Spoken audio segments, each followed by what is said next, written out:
Hello. Good morning, नमस्कार। क्या हाल चाल आप सबों का? हमें उम्मीद है कि आप सभी अच्छे हैं और आप सबों का स्टडी पूरे मन और लगन से हो रही है।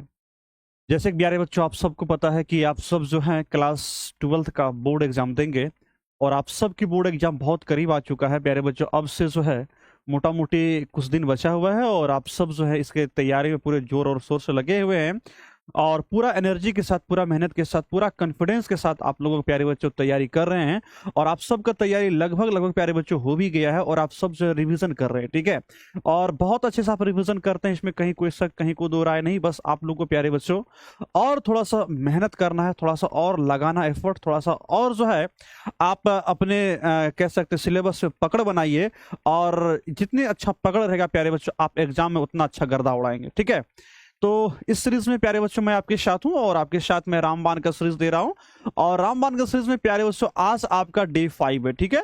डे 5 में प्यारे बच्चों हम लोग जो है डे 4 से ही हम लोग आ चुके हैं चैप्टर के, मतलब कि सेकेंड बुक के चैप्टर 9 से लेकर के चैप्टर 15 तक हम लोगों का सफर है। और चैप्टर 9 से चैप्टर 15 तक का सफर में प्यारे बच्चों आज जो है आप सब जो है डे 5 में आगे चलेंगे, ठीक है। क्योंकि लास्ट में हमने डे 4 में आपको चैप्टर 9 और चैप्टर 10 मतलब ऑप्टिक्स कंप्लीट कराया था। और प्यारे बच्चों आज हम लोग कहीं ना कहीं जाकर के मॉडर्न में एंट्री मारेंगे और मॉडर्न के बाद प्यारे बच्चों आपका सिलेबस क्या होगा, रामबाण का कंप्लीट हो जाएगा, ठीक है। तो ज्यादा देर किए बिना आप लोग सब मुझे बताइए कि ऑडियो वीडियो क्लियर है, सही ढंग से सुन पा रहे हैं, देख पा रहे हैं, कहीं कोई दिक्कत, कहीं कोई परेशानी नहीं? अगर कोई दिक्कत, कोई परेशानी नहीं है तो एक बार आप कमेंट में लिखेंगे एनपीएस नो प्रॉब्लम सर। और प्यारे बच्चों आपके सामने मैं आ चुका हूं आप सबों को बेहतर से बेहतर कॉन्फिडेंस देने के लिए, बेहतर से बेहतर आपके मतलब कि एग्जाम बेहतर जाए उसके लिए आपके साथ में सहयोग देने के लिए आ चुका हूं। और आप सबको पुनः एक बार मैं नमस्कार करता हूं और तहे दिल से अभिनंदन करता हूं, ठीक है। तो मेरे साथ आप लोग जितने भी लोग आ चुके हैं एक बार क्लास को अपने दोस्तों के साथ शेयर कर दीजिए, जहां जैसे भी प्यारे बच्चों सब शेयर कर दीजिए। एग्जाम का लास्ट टाइम है तो क्लास को एक बार शेयर करिए, प्रॉपर आपका क्लास जो है चल रहा है। और एक बार अपने प्यारे साथों बच्चों क्लास को आप लाइक कर दीजिए, ठीक है। शेयर और लाइक करिए और उसके बाद जो है क्लास को हम लोग एकदम कंटिन्यूली है ना लगातार चलते रहेंगे। और फिर जो है आज कोशिश करेंगे कि प्यारे बच्चों आज आपको मतलब कि हम कोशिश करेंगे कि देखते हैं क्या कुछ हो पाता है ना। और देखते हैं क्या कुछ हो पाता है क्योंकि समय भी बहुत नजदीक आ चुका है, आपको अंतिम प्रहार का क्वेश्चंस भी देना है और फिर जो है आपका मतलब सेशन को बंद भी करना है सेशन को, ताकि आप और अच्छे से आप सेल्फ रिवीजन कर पाओगे। और सेल्फ रिवीजन करना चाहिए। सेल्फ रिवीजन के लिए प्यारे बच्चों आपको ऑब्जेक्टिव का जो टेस्ट आपके एप्लीकेशन पे लगा हुआ है, तो आप सब जो है एप्लीकेशन पर अच्छे से टेस्ट दीजिए और वहां से जब टेस्ट देंगे तो वो टेस्ट आपका रिविजन हो जाएगा। मतलब कि जितने ऑब्जेक्टिव आपने पढ़ा है तो वहां पर आप टेस्ट देंगे तो आपको पता चल जाएगा कि आप कितनी तैयारी कर रखे हैं, ठीक है। तो टेस्ट में कुछ गड़बड़ियां थी जिसको मैंने सुधार कर दिया है, वो सुधार हो चुका है, अपडेट हो चुका है। तो आप लोग बेहिचक बेधड़क जो है आप टेस्ट दे सकते हैं, ठीक है। तो मेरे साथ आप लोग आ चुके हैं, विपिन है, खुशी है, अंकित है, मुकेश है, सिमी है, सोनम है ना, शिपिया है, स्मृति है, संदीप है, नैन्सी है, ममता है, शबा है, आफ्ताब है, मास्टर जी है, बहुत अच्छा, प्रिंस है, छोटू है, ब्यूटी है, चलिए बहुत अच्छा, शाहिल है, चलिए इस प्रकार दिलखुश है, अभिनव है ना, गोलू है। इस प्रकार से बहुत सारे विद्यार्थी जी हैं। तो आप सबों को मैं कृष्ण नंदन आपके अपने परिवार दिशा परिवार में स्वागत करता हूं और तहे दिल से अभिनंदन करता हूं। चलिए प्यारे बच्चों क्लास को कंटिन्यू करते हैं समय को व्यतीत किए बिना। बस आप लोग क्लास को कम से कम लाइक कर दीजिए। अगर आप शेयर नहीं करना चाहते हैं तो कोई दिक्कत नहीं है, क्योंकि कुछ बच्चे सिर्फ बात को सुन लेते हैं, ऐसे टाल देते हैं। चलो कोई दिक्कत नहीं, मास्टर का काम है बोलना, भैया हम क्यों शेयर करें, क्या फायदा शेयर करके, मास्टर का काम है पढ़ाना, पढ़ाने की जिम्मेवारी तो लिए ही हम, शेयर करने की जिम्मेवारी थोड़ा लिए है। तो होता है, चलो मास्टर बक रहा है, उसका काम है बोलना बकना, मेरा काम है नहीं शेयर करना, नहीं करेंगे कोई दिक्कत नहीं, कहीं लाइक तो कर दो। हम जानते हैं आप इग्नोर करते हो मेरे बातों, खैर कोई नहीं, इग्नोर कीजिए, चलेगा चलेगा, ठीक है। दुख है, दुख तो होता है, दिल दुखता है, लेकिन कर ही क्या सकते हैं, आपका एग्जाम है। आप दिल दुखने के बाद भी आपके साथ, दुखा हुआ दिल भी आपके साथ है। तो जीवन में जरूर आपको एहसास होगा कि चलो भैया, कोई इंसान कह रहे थे शेयर करने के लिए, हम शेयर भी नहीं करते थे, लाइक भी नहीं करते थे, फिर भी हमको वो पढ़ाते थे। ये तो आपको जीवन भर याद रहेगा कम से कम। चलिए है ना, आइए क्लास को कंटिन्यू करते हैं और आज सिलसिला में हम सीरीज में चलेंगे। एक बार गणेश भगवान का आशीर्वाद लेते हैं, श्री गणेशाय नमः। और प्यारे बच्चों अब से कुछ दिन बाद, कुछ दिन मतलब कि जल्द ही है ना, माता सरस्वती का पूजा होने वाला है। तो बस है ना, तो मतलब माता की असीम अनुकंपा पे बना रहेगा, है ना।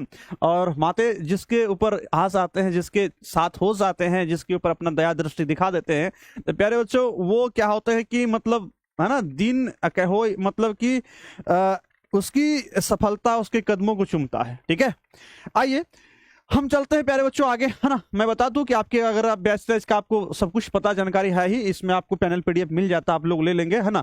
आइए हम लोग चलते हैं चैप्टर 11 में। चैप्टर 11 में आपका जो सेशन है, मतलब चैप्टर 11 आपका dual nature of radiation and matter है, और यहां से हम लोग सीरीज को स्टार्ट कर रहे हैं। ठीक है, और इसके बाद हम लोग चलेंगे किसमें, हम लोग चलेंगे, ये सेशन जैसे ही कंप्लीट होगा आपको जो है मतलब कि रामबाण पढ़ाएंगे। रामबाण पढ़ाने के बाद प्यारे बच्चों आपको जो है रामबाण तो हो ही जाएगा, तांडव पढ़ाएंगे और अंतिम प्रहार में आपको सेशन को मतलब क्लोज कर देंगे। ठीक है, चलिए डेरिवेशन में दिक्कत होता है, बार बार प्रैक्टिस कीजिए, कोई दिक्कत नहीं है।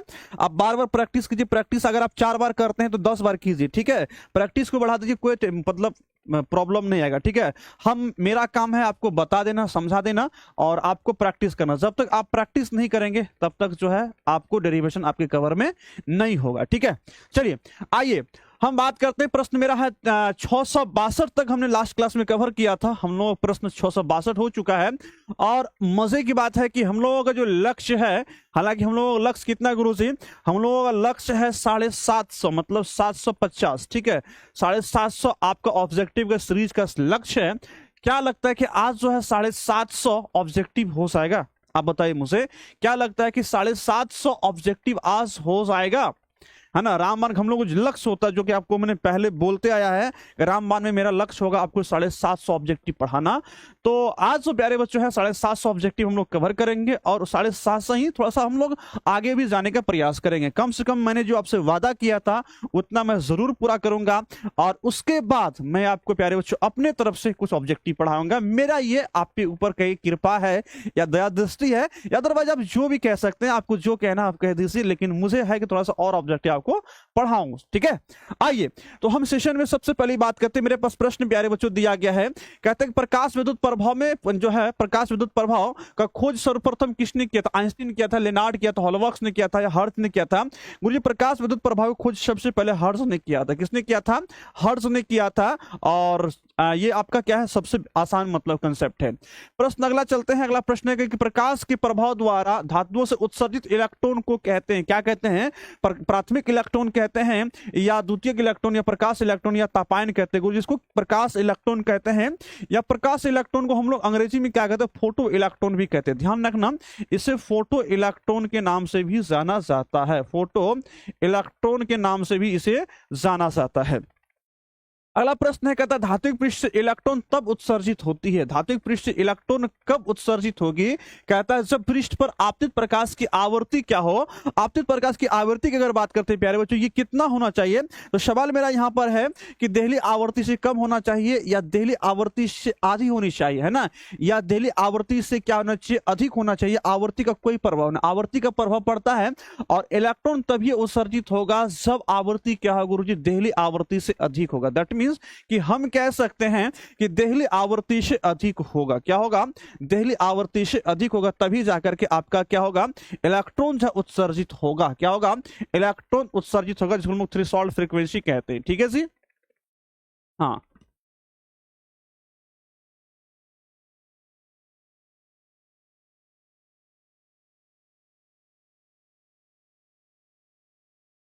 चलिए अगला प्रश्न में चलते हैं। अगला प्रश्न की बात करते हैं।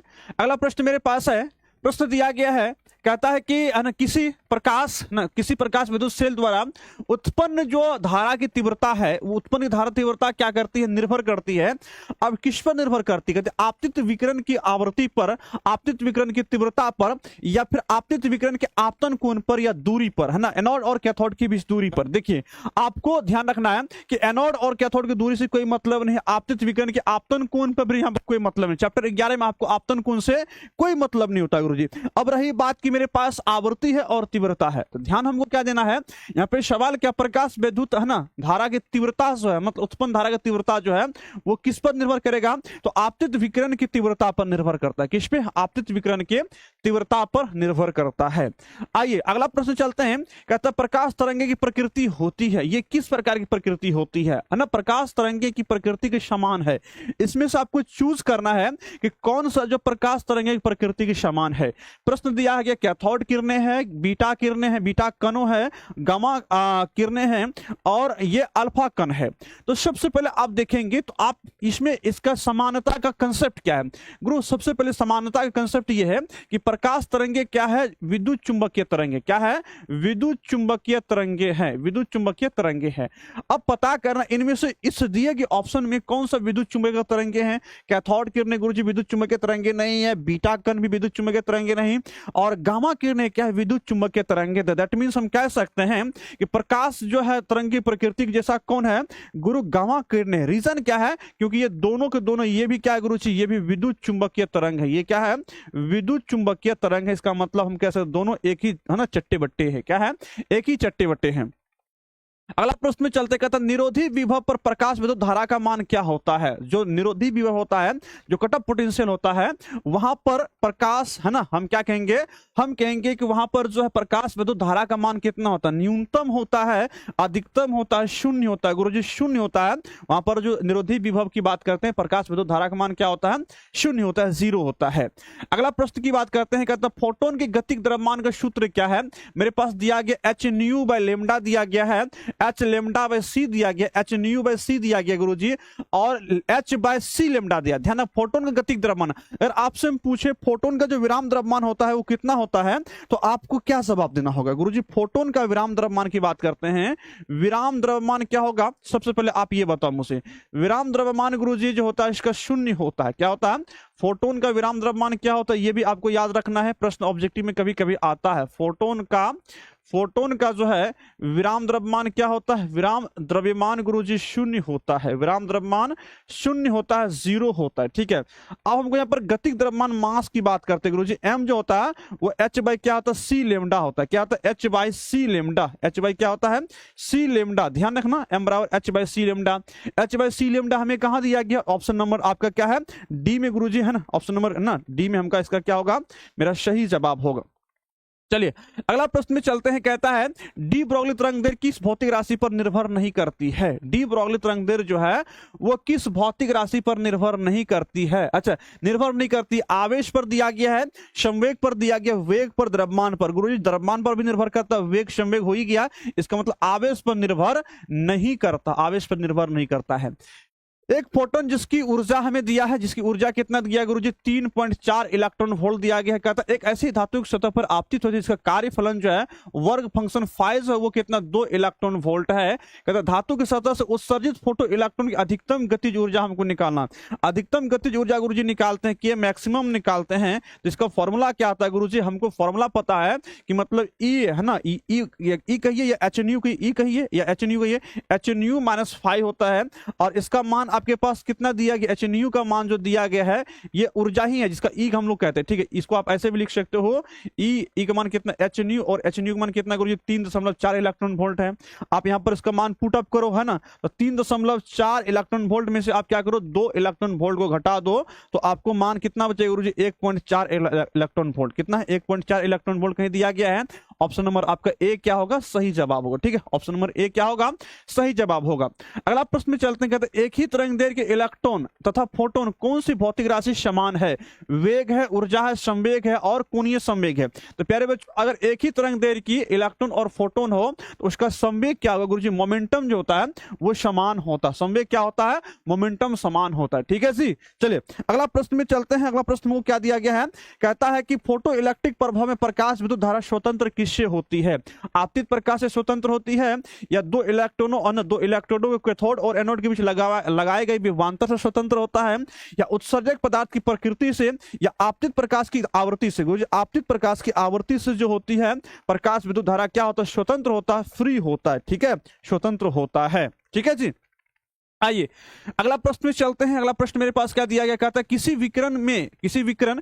विकिरण के एक क्वांटम कहा जाता जो जिसमें कहा जाता को जिसमें एक निश्चित ऊर्जा होती है। एक निश्चित ऊर्जा किसमें होती है? प्रोटॉन में होती है, फोटोन में, न्यूट्रॉन में, लेप्टॉन में। गुरुजी फोटोन में क्या होती है? एक निश्चित ऊर्जा होती है जो कि क्या एक विकिरण, इसको क्वांटम भी कहा जाता है। क्या कहता है? क्वांटम भी कहा जाता है। ठीक है सी। चलिए अगला प्रश्न, चलिए क्या बात है भाई, बहुत जबरदस्त है ना। यहाँ तो क्वेश्चन के आंसर तो लगा नहीं रहे, लेकिन कह रहे गुरुजी है ना, बच्चा कमेंट कर रहा है ना, हैप्पी बर्थडे रिया। एग्जाम के बाद रिया ऐसा ना मतलब उठा के मतलब पटेगी जीवन में कि बस अपना यार जिंदगी तो अपना तो कुछ तो एग्जाम का तो तुम क्या बोले भैया, एग्जाम नजदीक आ चुका है, तुम सवाल पे ध्यान दो। और ऐसे बच्चे कहते हैं हमें ना डेरिवेशन में दिक्कत है, हमसे ऑब्जेक्टिव नहीं बचता है गुरुजी, मेरा जो है ना वो क्या कहते हैं जो टेस्ट देते हैं ना उसमें मेरा नंबर नहीं हो पाता है, वो कहा सब कहीं का नतन। इसी कारण देश जो ना गुलाम जो हुआ था, देश ऐसे लोगों के कारण गुलाम हुआ था, ठीक है। और आने वाला देश का तरक्की जो रुका हुआ है, देश की जो मतलब जीडीपी रुका हुआ है, इन्हीं लोगों की वजह से देश का जीडीपी रुका हुआ। पकड़ के सबको पता करो कौन कौन से ऐसे लोग हैं, ठीक है, देश की तरक्की में बाधा बन रहा है, ठीक है।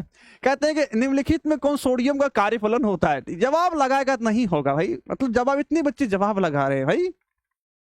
कहता है कि 2.5 इलेक्ट्रॉन वोल्ट प्लस, अरे यहाँ क्या दे दिया ये है ना गुरुजी, 2.6 इलेक्ट्रॉन वोल्ट है ना, 2 पॉइंट कितना कहते हैं 2.65 इलेक्ट्रॉन वोल्ट, 2.65 इलेक्ट्रॉन वोल्ट या 7.5 है ना, 2.75 इलेक्ट्रॉन वोल्ट। गुरुजी फोटोन का जो मतलब फोटोन नहीं, जो सोडियम का कार्यफलन वर्क फंक्शन होता है 2.75 इलेक्ट्रॉन वोल्ट होता है, ठीक है। चलिए अगला प्रश्न में चलते हैं। अगला प्रश्न मेरे पास क्या दिया गया है, कहते हैं कि इनमें से कौन आवेश रहित है, किसमें आवेश नहीं है।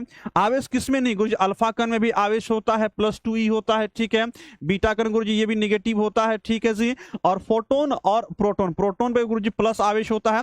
कौन आवेश नहीं है गुरुजी, आवेश किस पे नहीं है, हमसे प्रश्न क्या पूछा, आवेश रहित है। आवेश रहित कौन है, तो गुरुजी हम कहेंगे मतलब कि जो फोटोन है ये आवेश रहित है। क्या है, फोटोन पे आवेश नहीं होता है, गामा पे आवेश नहीं होता है, और जो है याद रखना है आपको न्यूट्रॉन पे आवेश नहीं होता। इस पे अल्फा कण पे आवेश होता है कितना गुरुजी, +2e होता है। क्या होता है +2, ये हीलियम नाभिक है। और बीटा कण पे गुरुजी जनरली क्या होता है, निगेटिव आवेश होता है, लेकिन कभी कभी इसके दिल में ख्याल आ जाता है, और कभी कभी गुरुजी क्या होता है, कभी कभी ये पॉजिटिव भी हो जाता है, ठीक है। और प्रोटॉन पे गुरुजी आवेश होता है ये प्लस भी होता है, मतलब पॉजिटिव होता है, ठीक है जी। आइए अगला प्रश्न में चलते हैं। मेरे पास प्रश्न दिया गया है, कहता फोटोन का विराम द्रव्यमान क्या होता है। फोटोन का विराम द्रव्यमान 0 होता है, 0 होता है। द्रव्यमान m तथा आवेश, द्रव्यमान m तथा आवेश q के एक कण भी विभव से त्वरित किया जाता है। कण की डी ब्रोगली तरंगदैर्घ्य कितना होगा गुरुजी, डी ब्रोगली तरंगदैर्घ्य h/√2qm होता है। क्या होता है, h/√2qm होता है, ठीक है। चलिए अगला प्रश्न की बात करते हैं। प्रश्न मेरे पास दिया गया है, प्रश्न ये है, कहता है कि द्वैत प्रकृति न केवल क्या होता है प्रकाश में ही होता है, बल्कि द्रव्य कणों में भी होता है। इस सिद्धांत को प्रतिपादन किसने किया, इसने डी ब्रोगली ने इस सिद्धांत का प्रतिपादन किया था। डी ब्रोगली ने कहा था कि द्वैत प्रकृति न केवल प्रकाश में होती है, बल्कि क्या होता है द्रव्य कणों में भी होती है, ठीक है। किसमें होती है, द्रव्य कणों में भी होती है। इलेक्ट्रॉन वोल्ट का मापता है, इलेक्ट्रॉन वोल्ट किसको मापता है, सवाल है मेरे पास। इलेक्ट्रॉन वोल्ट गुरुजी ऊर्जा को मापता है, और इलेक्ट्रॉन वोल्ट ऊर्जा का मात्रक है किस पे, एटॉमिक लेवल पे गुरुजी। क्या है, एटॉमिक लेवल पे, एटॉमिक स्तर पर क्या है, ये ऊर्जा का मात्रक है। ऊर्जा का क्या है, मात्रक है, ऊर्जा का मात्रक है। ये आपको ध्यान रखने की जरूरत है। अब सवाल यहां पर ये है कि हम बात करते हैं कि इसमें ऊर्जा के गुरुजी 1 इलेक्ट्रॉन वोल्ट बराबर कितना होता है, 1.6 गुना 10⁻⁻19 है ना, 19 जूल होगा। ये संबंध भी याद रखना है ना, ये संबंध भी आपको क्या करना है, याद रखने की जरूरत है। अगला प्रश्न चलते हैं। प्रश्न मेरे पास दिया गया है कि फोटो है ना, उत्सर्जित फोटो इलेक्ट्रॉन की ऊर्जा निर्भर करती है, किस पे निर्भर करती है। अब ऊर्जा ध्यान रखना, सवाल मेरे पास बहुत अच्छा कहता है ऊर्जा निर्भर करती है। ऊर्जा किस पर निर्भर करती है, कहता है कि प्रकाश की तीव्रता पर निर्भर करती है, या फिर प्रकाश के तरंगदैर्घ्य पर निर्भर करती है, धातु के कार्यफलन पे, या इनमें से किसी पर नहीं। ध्यान रखना शब्दों पे क्या ध्यान देना, ऊर्जा निर्भर किस पे करती है, प्रकाश के तरंगदैर्घ्य पर निर्भर करती है। किस पे निर्भर करती है, कार्यफलन क्या है गुरुजी, इलेक्ट्रॉन को निकालने के लिए जो ऊर्जा उसे हम लोग कार्यफलन कहते हैं। इलेक्ट्रॉन निकल गया, कार्यफलन खत्म, ठीक है। कार्यफलन क्या निकालना है। और चलिए कहते हैं प्रकाश विद्युत प्रभाव की व्याख्या में प्रकाश को क्या माना जाता है, ध्यान रखना प्रकाश को कण माना जाता है। प्रकाश को क्या मानता है, ध्यान रखना प्रकाश को कण माना जाता है। अच्छा ये आपको ध्यान रखने की जरूरत है। और इसमें क्या कहते हैं, इस चैप्टर हम जब पढ़ा रहे थे शायद क्रेश कोर्स में, तो शायद इस क्वेश्चन में हमने ये बता दिया था, मतलब कण और तरंग दोनों माना था, लेकिन कण ही माना जाता है, उसको हमने आपको सुधार करके दिया भी था, ठीक है। चलिए अगला प्रश्न चलते हैं, कार्यफलन आवश्यक है, कार्यफलन इलेक्ट्रॉन को निकालने के लिए ऊर्जा की आवश्यक है। तो परमाणु को उत्तेजित करने के लिए कोई मतलब नहीं, परमाणु को उत्तेजित करने के लिए, एक्स किरणें के लिए उत्पन्न करने के लिए, एक इलेक्ट्रॉन को सतह से ठीक बाहर निकालने के लिए जो आवश्यक ऊर्जा होती है उसे कार्यफलन कहते हैं। उसे क्या कहते हैं? कार्यफलन। प्रश्न सब्जेक्टिव में भी आता है, कार्यफलन किसे कहते हैं? तो जवाब आपको देना है कि मतलब एक इलेक्ट्रॉन को सतह से ठीक बाहर निकालने के लिए आवश्यक ऊर्जा को कार्यफलन कहते हैं। ध्यान रखना, सब्जेक्टिव में भी ये प्रश्न आपको देखने के लिए मिल सकता है।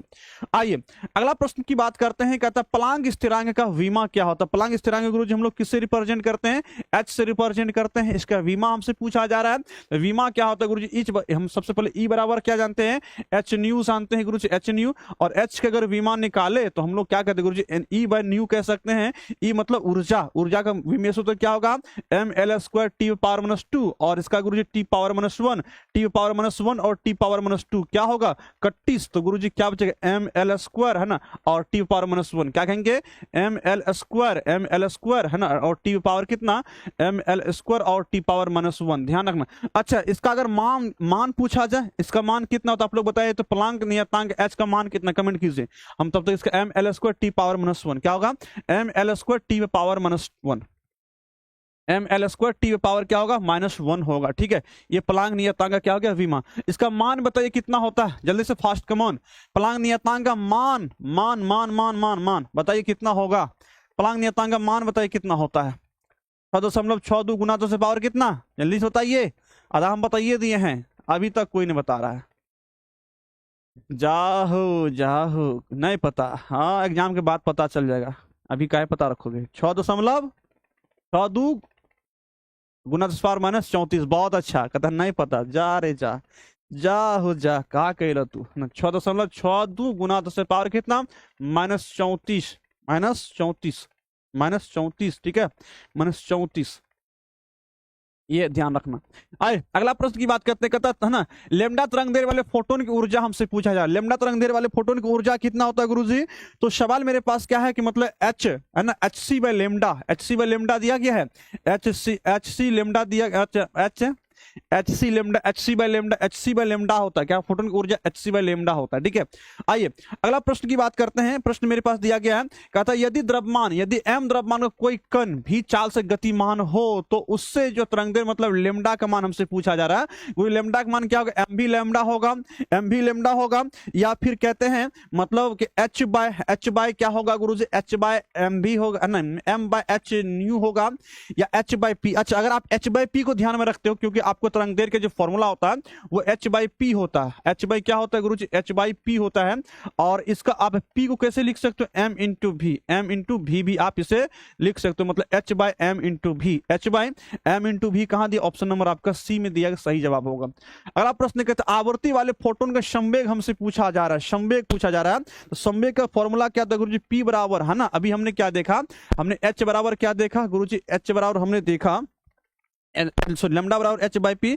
लेमडा बराबर क्या था? लेमडा बराबर गुरुजी एच बाई पी था, है ना, एच बाई पी था। हमसे संवेग पूछा, इसको उधर भेजेंगे तो पी बराबर क्या गुरुजी? H by lambda. क्या होगा?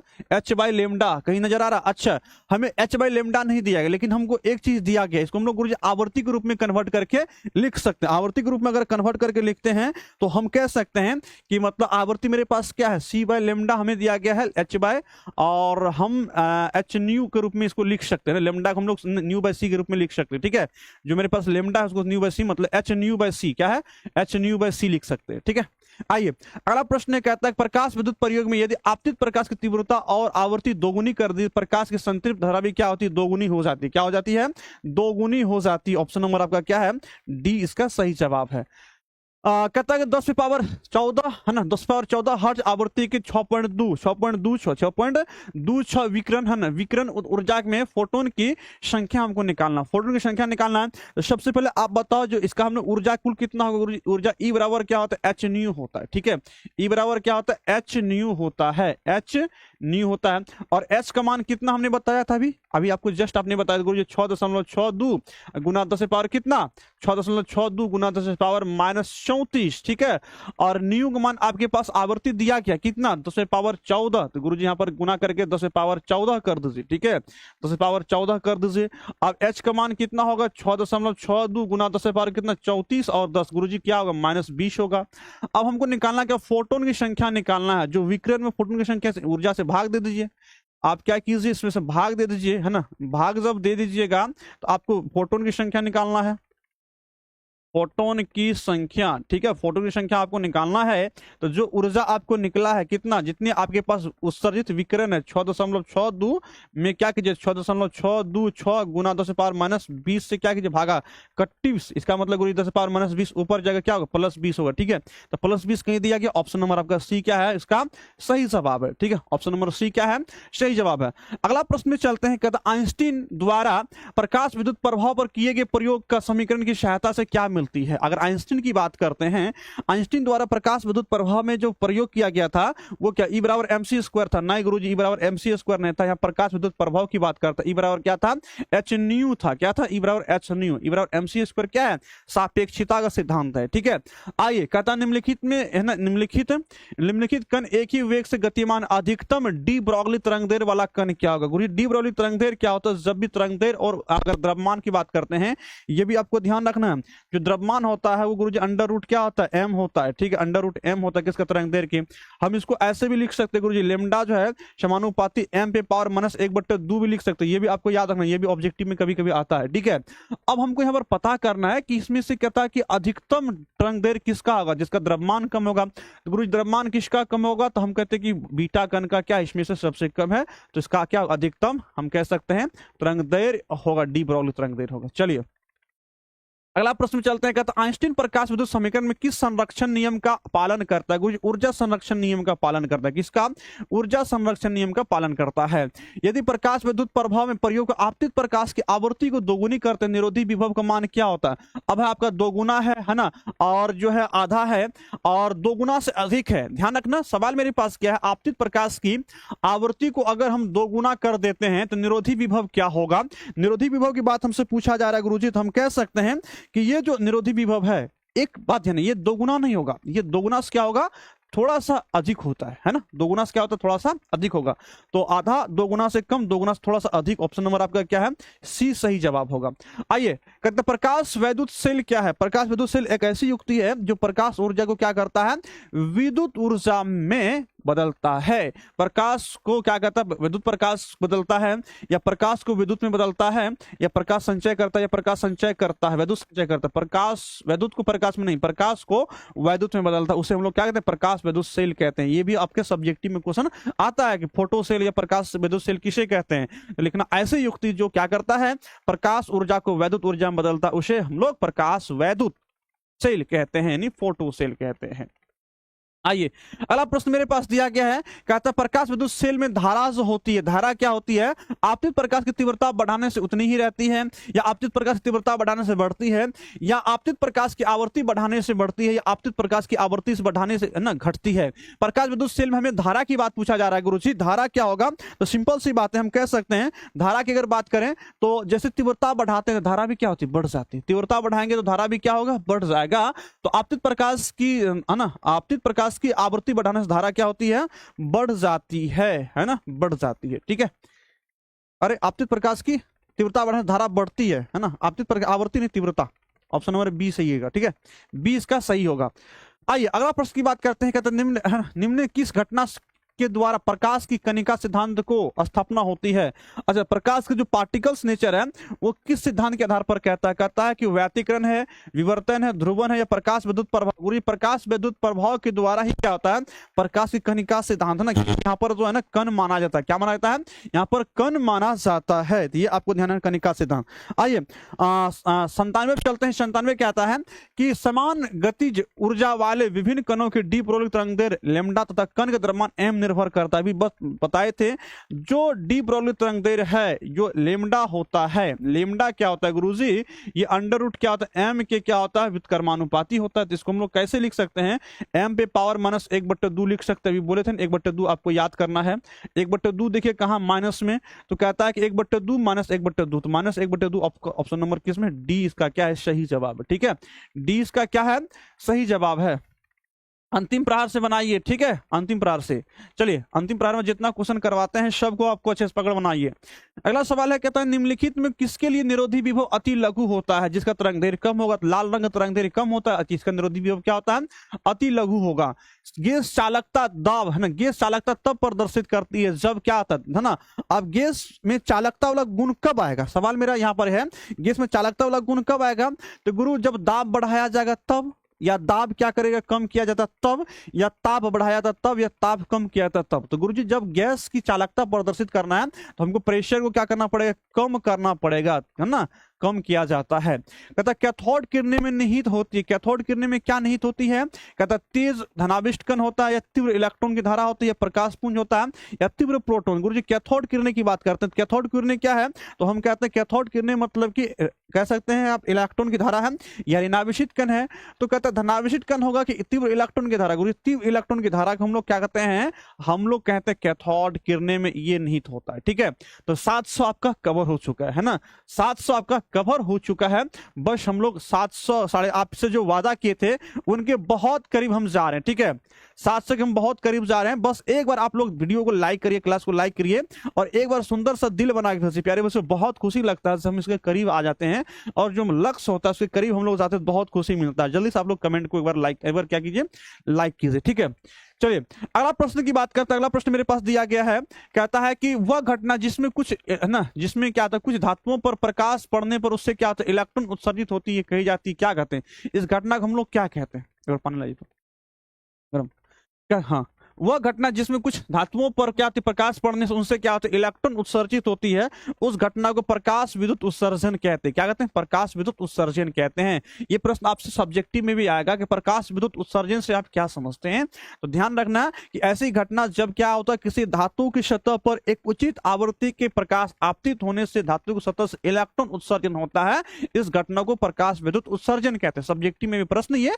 आता है। चलिए अगला प्रश्न की बात करते हैं। अगला प्रश्न हमको दिया क्या गया है, इसकी बात करते हैं। कहता है ये प्रकाश विद्युत उत्सर्जन में है ना, उत्सर्जन में उत्सर्जित फोटो इलेक्ट्रॉन की गतिज ऊर्जा जो समानुपाती किसकी होती है। अब गतिज ऊर्जा भी जस्ट हमने बताया था, गतिज ऊर्जा किसकी समानुपाती होगा।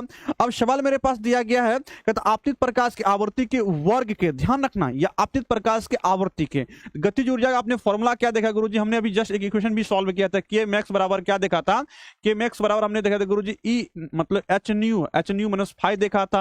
अब यहां पर अगर देखें, इसको कांस्टेंट मान लेते हम लोग, के मैक्स को क्या कह सकते हैं गुरुजी, के मैक्स कह सकते हैं जो आवर्ती न्यू क्या समानुपाती है, न्यू क्या है समानुपाती है।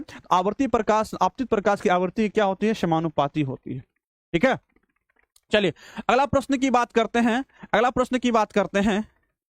एक लड़का जो है ना, ये जो है कहता सर गैस क्वेश्चन कब दीजिएगा, एग्जाम के बाद देंगे, गैस क्वेश्चन एग्जाम के बाद। ठीक है, तुम जिस तरह से रिएक्ट के साथ बोले ना, एग्जाम के बाद हम गेस्ट क्वेश्चन देंगे, वो का कहना।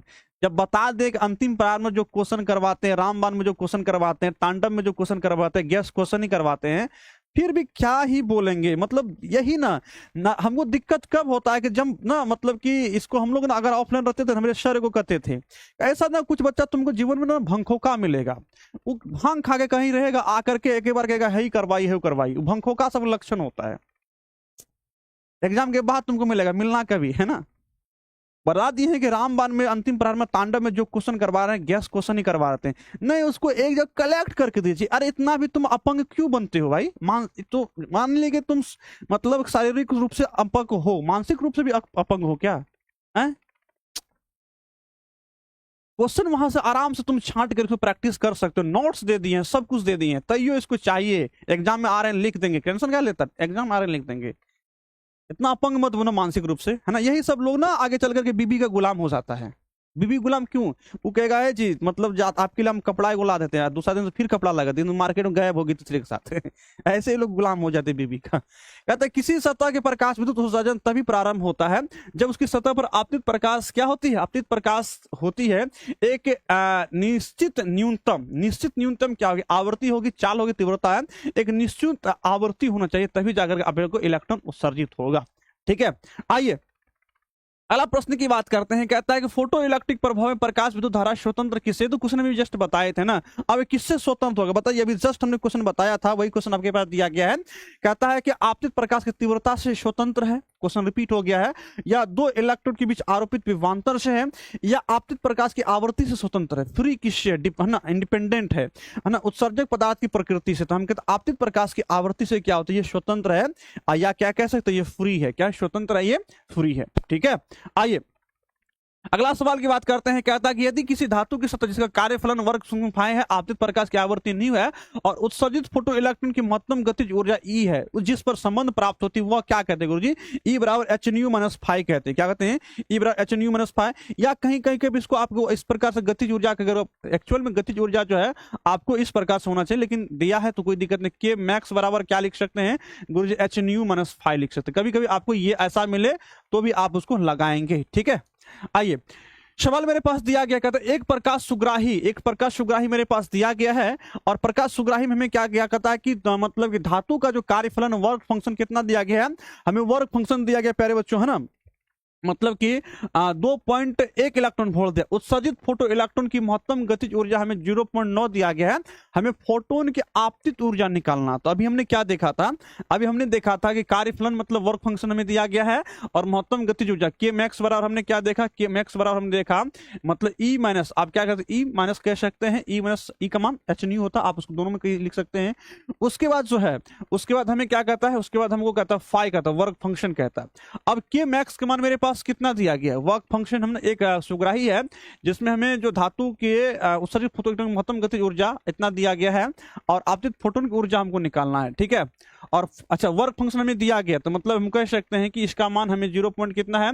0.9 है, 0.9 लिखिए, और इसका मान ई है, ई लिखिए, माइनस इसका जो फंक्शन है मतलब फाइव मान कितना है? तो 2.1 इलेक्ट्रॉन वोल्ट। इसको इधर ले आइए, तो आप ई बराबर आप क्या लिख सकते हैं? 0.9, और इधर इसको प्लस करिएगा तो कितना? 2.1 होगा।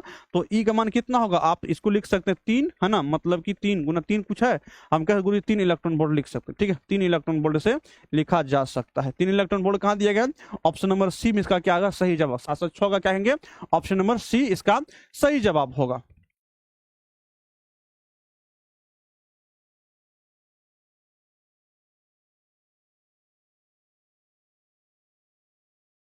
जितना बाद ही बच्चा दिमाग लगा रहा है ना, उतना पढ़ने में दिमाग लगाएगा ना, तो कुछ हो नहीं है। बच्चा करता है क्या? पढ़ाई कम करता है और दिमाग ज्यादा लगाता है।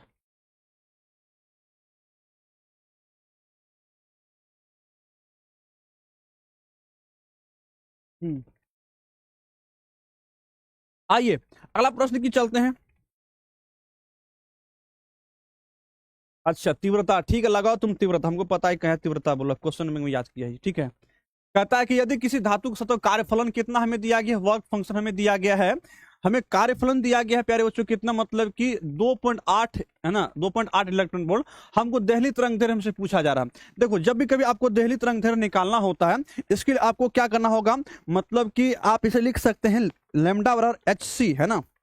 लेमडा बराबर H C by five. Work function हमको दिया गया एच सी बाई फाइव लिख सकते हैं। ठीक, एच सी बाई फाइव, और इसका मान आपके पास दिया गया है। इसका मान आपको जो है ना कितना दिया गया? एच का मान कितना दिया गया है? एच का मान हमें दिया गया यहाँ पर, एच का मान कितना है? तो वो 6.6 गुना 10, 6.62 गुना 10 पावर कितना? Minus 34 joule. सी का मान कितना? 3 गुना 10 पावर 8, है ना? मीटर प्रति सेकंड लिखो, जो भी लिखना है। और फाइव का मान आपको कितना? 2.8 इलेक्ट्रॉन वोल्ट दिया गया। इन सबको अगर सॉल्व करोगे तो आपका आंसर लगभग लगभग 400 एनएम के आसपास आता है। कितना आता है? 400 एनएम के आसपास आएगा। ठीक है, चलिए तो 707 हो गया। 708 की बात करते हैं। 400 नहीं, 400 से कुछ अधिक आता है, 400 कुछ अधिक, ये 400 सॉरी 443 पॉइंट है ना 3 एनएम आएगा। ठीक है, 443.3 एनएम आएगा। अगला क्वेश्चन की बात करते हैं। अगला क्वेश्चन में हमें क्या दिया गया है? दिया गया है कि कहता है कि दिए हुए किस धातु का न्यूनतम, है ना, कहता है कि दिए हुए किस धातु का न्यूनतम प्रकाश विद्युतीय कार्यफलन है, बताइए किसका है। अब न्यूनतम के लिए आपको इस सब का कार्यफलन पता होना चाहिए। सवाल मेरे पास दिया गया न्यूनतम कार्यफलन किसका होगा। ऑप्शन में हमें दिया गया सोडियम, दिया गया है बेरियम, दिया गया लोहा, दिया तांबा। अब सब कार्यफलन के हम लिस्ट आपको जरूर हम होगा तो दिखा देते हैं, उसके बाद तो आप लोग को आंसर लगाना ही है। न्यूनतम कार्यफलन कार्यफलन कार्यफलन इसमें है कि डिलीट हो गया। अच्छा आप लोग बता, हाँ न है, न है, ठीक है। बताइए इसमें से न्यूनतम कार्यफलन किसका होगा, सवाल मेरा ये है, ठीक है। आप लोग गैस कर मतलब जवाब दीजिए। सोडियम का, बेरियम का, लोहा गया, तांबा का।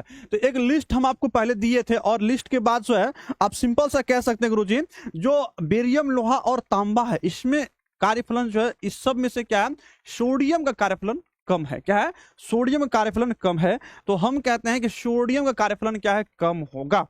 आइए अगला सवाल की बात करते हैं। द्रव तरंग की परिकल्पना किसने किया था। द्रव तरंग की परिकल्पना जो है प्लांक ने किया था, या फिर जो है थॉमसन ने किया था, आइंस्टाइन ने किया था, डी ब्रॉगली ने। डी ब्रॉगली ने क्या किया था, द्रव तरंग की परिकल्पना किया था। 709 का आपका डी क्या है, सही जवाब है। चलिए अगला प्रश्न में चलते हैं हम लोग। 710, अच्छा 710 जाने से पहले आपका खत्म हो गया है। तो आपका चैप्टर 11 खत्म, चैप्टर 12 की बात करते हैं, ठीक है। चैप्टर 12 में क्या कहता है, आइए चैप्टर 12 की बात करते हैं। चैप्टर 12 परमाणु चैप्टर है, एटम चैप्टर है, और फिर एटम होगा तो न्यूक्लियाई, न्यूक्लियाई फिर सेमीकंडक्टर, और आपका संचार कम्युनिकेशन क्या होगा, खत्म हो जाएगा। आइए अब प्यारे बच्चों किसकी बात करते हैं। 700 क्वेश्चन आप लोगों का 709 कवर हो चुका है। अब 710 से हम लोग चलते हैं। कहता है कि अच्छा ये तो आपको सबसे पहले समझना होगा, 710 में जाने से पहले इनको अगर आप याद कर लीजिए तो बहुत सारा ऑब्जेक्टिव आपसे बन जाएगा। यहाँ पर एक क्या है कि एंटीबायोटिक पॉइंट है, ये एंटीबायोटिक पॉइंट्स है, और एंटीबायोटिक पॉइंट्स में आपका क्या लिखा हुआ, लाइमन श्रेणी में पराबैंगनी क्षेत्र आता है। ये आपको याद कर लीजिए, लाइमन श्रेणी में क्या आता है, पराबैंगनी क्षेत्र आता है, या पराबैंगनी क्षेत्र लाइमन श्रेणी, ये आपको ध्यान में रखना है, ठीक है। अब क्या करते हैं, कहता है कि बामर श्रेणी दृश्य क्षेत्र में आता है। बामर श्रेणी किस में आता है, दृश्य क्षेत्र में आता है, ये आपको याद रखना है। पासन ब्रैकेट और फूंड, पासन ब्रैकेट और फूंड किस में आता है, अवरक्त में आता है। अवरक्त में कौन आता है, पासन ब्रैकेट और फूंड। इतना एक बार आप लोग जल्दी से याद कीजिए, और इतना याद कर लिए तो एटलीस्ट आप समझिए कि 10 ऑब्जेक्टिव आपका बन गया। इतना अगर याद कर लिए और ये दिमाग में लेकर चलिएगा तो आपका 10 ऑब्जेक्टिव आपको अभी काउंट करवा देंगे, देखिएगा 10 ऑब्जेक्टिव आपसे बन जाएगा, ठीक है।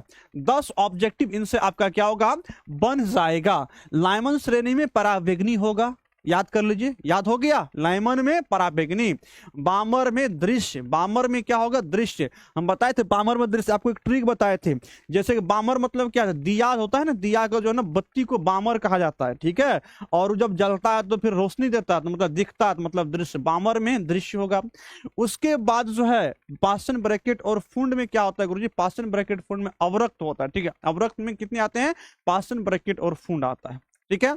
चलिए अब चलते हैं हम लोग किस पे क्वेश्चंस लगाते हैं, देखिए सवाल बनेगा कैसे। क्या तो हाइड्रोजन स्पेक्ट्रम, हाइड्रोजन स्पेक्ट्रम में लाइमन श्रेणी पड़ती है, किसमें पड़ती है, लाइमन श्रेणी गुरुजी पराबैंगनी में। पराबैंगनी लगाइए, कहां दिया गया, ऑप्शन नंबर आपका सी इसका सही जवाब होगा। इसलिए मैंने आपको वो समराइज करके लिख दिया था, मेरे दिमाग में आया था कि इसको समराइज करके बच्चों को दे दें, ठीक है। हाइड्रोजन स्पेक्ट्रम में पासन श्रेणी आता है, किसमें आता है, देखिए पासन किसमें आता है गुरु, अवरक्त में आता है। अवरक्त कहां दिया गया है, तो अवरक्त देखिए पासन के लिए हाइड्रोजन स्पेक्ट्रम में पासन श्रेणी आता है, अवरक्त कहां दिया, ऑप्शन नंबर आपका क्या ए इसका सही जवाब होगा। हाइड्रोजन स्पेक्ट्रम में कौन सी श्रेणी अवरक्त भाग में नहीं पड़ती है, अवरक्त भाग में कौन नहीं पड़ती है, तो सबसे पहले आपको देखना अवरक्त में कौन कौन पड़ती है, पासन ब्रैकेट और फूंड। पासन ब्रैकेट और फूंड के अलावा जो है उसको अवरक्त में छोड़ दिए। पासन आता है, पासन आता है गुरुजी, है ना, पासन ब्रैकेट और फूंड, है ना, ये है। लाइमन श्रेणी नहीं आता, ये इसको हम लोग क्या कहते हैं गुरुजी, पासन भी कहते हैं। हम्फ्री श्रेणी को पासन श्रेणी भी कहा जाता है, ठीक है, ध्यान रखिए। ये आपका ऑप्शन नंबर डी हो गया। अगला कहते हैं इनमें से कौन से आवेश रहित है, मतलब किस पे आवेश नहीं है, आवेश किस में नहीं है, अल्फा कण पे आवेश नहीं है, बीटा कण पे आवेश नहीं है, फोटोन पे नहीं है। अभी जस्ट बताया था फोटोन कण पे क्या होता है, आवेश नहीं होता है। चलिए कहता है कि परमाणु इलेक्ट्रॉन केवल उन्हीं कक्षाओं में परिक्रमा करती है जिसका उसका कोणीय क्या कहेंगे, कोणीय जो संवेग होगा वो h/2 पाई का क्या होता है, पूर्ण गुणज होता है। क्या h/2 पाई का पूर्ण गुणज होता है। ये काफी इंपॉर्टेंट ऑब्जेक्टिव है, काफी इंपॉर्टेंट ऑब्जेक्टिव है। 714 नंबर ऑब्जेक्टिव बहुत इंपॉर्टेंट ऑब्जेक्टिव है। ठीक है, कहते हैं कि हाइड्रोजन परमाणु प्रथम बोर कक्षा में इलेक्ट्रॉन की ऊर्जा इतना है। प्रथम बोर कक्षा की बात करते हैं, इलेक्ट्रॉन की ऊर्जा कितना है गुरुजी, मतलब -13.6 इलेक्ट्रॉन वोल्ट है। कहता है कि उसकी दूसरी कक्षा में इलेक्ट्रॉन की ऊर्जा क्या होगा।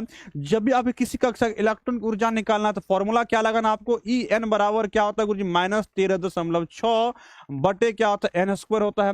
अब किस कक्षा की बात किया जा रहा है देवियों सज्जनों, दूसरी कक्षा की, मतलब E2 क्या होगा बाबू, E2 होगा। E2 बराबर क्या होगा, -13.6 बट्टे 2 का स्क्वायर, क्या करेंगे 2 का स्क्वायर करते हैं तो -13.6, क्या लिखेंगे -13.6 बट्टे 4, अब 4 तिया 12, मतलब 3 दशमलव कुछ कुछ आएगा, -3.4 इलेक्ट्रॉन वोल्ट, 3.4 इलेक्ट्रॉन वोल्ट दिया गया है। ऑप्शन नंबर आपका क्या ए, क्या है सही जवाब। इस पे बहुत सारा क्वेश्चन बनता है, इस कंसेप्ट को ध्यान रखिएगा, बहुत सारा क्वेश्चन आपसे बन जाएगा। ठीक है, फॉर्मूला याद रखना, ई एन बराबर क्या होता है, -13.6 बट्टे क्या होता है, n²। इस सूत्र को याद रखना है, सूत्र पे आपको बहुत सारा सवाल बन जाएगा। इस चैप्टर में 2-4 सूत्र है, जैसे कि एक वो हम्फ्रीज वाला आपको दे दिए हैं, उसको पकड़ बना लीजिएगा इस सूत्र पे, और एक त्रिज्या वाला 3 सूत्र पे अगर आप इस चैप्टर में पकड़ बना लेते हैं, आपका ऑब्जेक्टिव ऐसे रप्पा रप्पा उड़ जाएगा।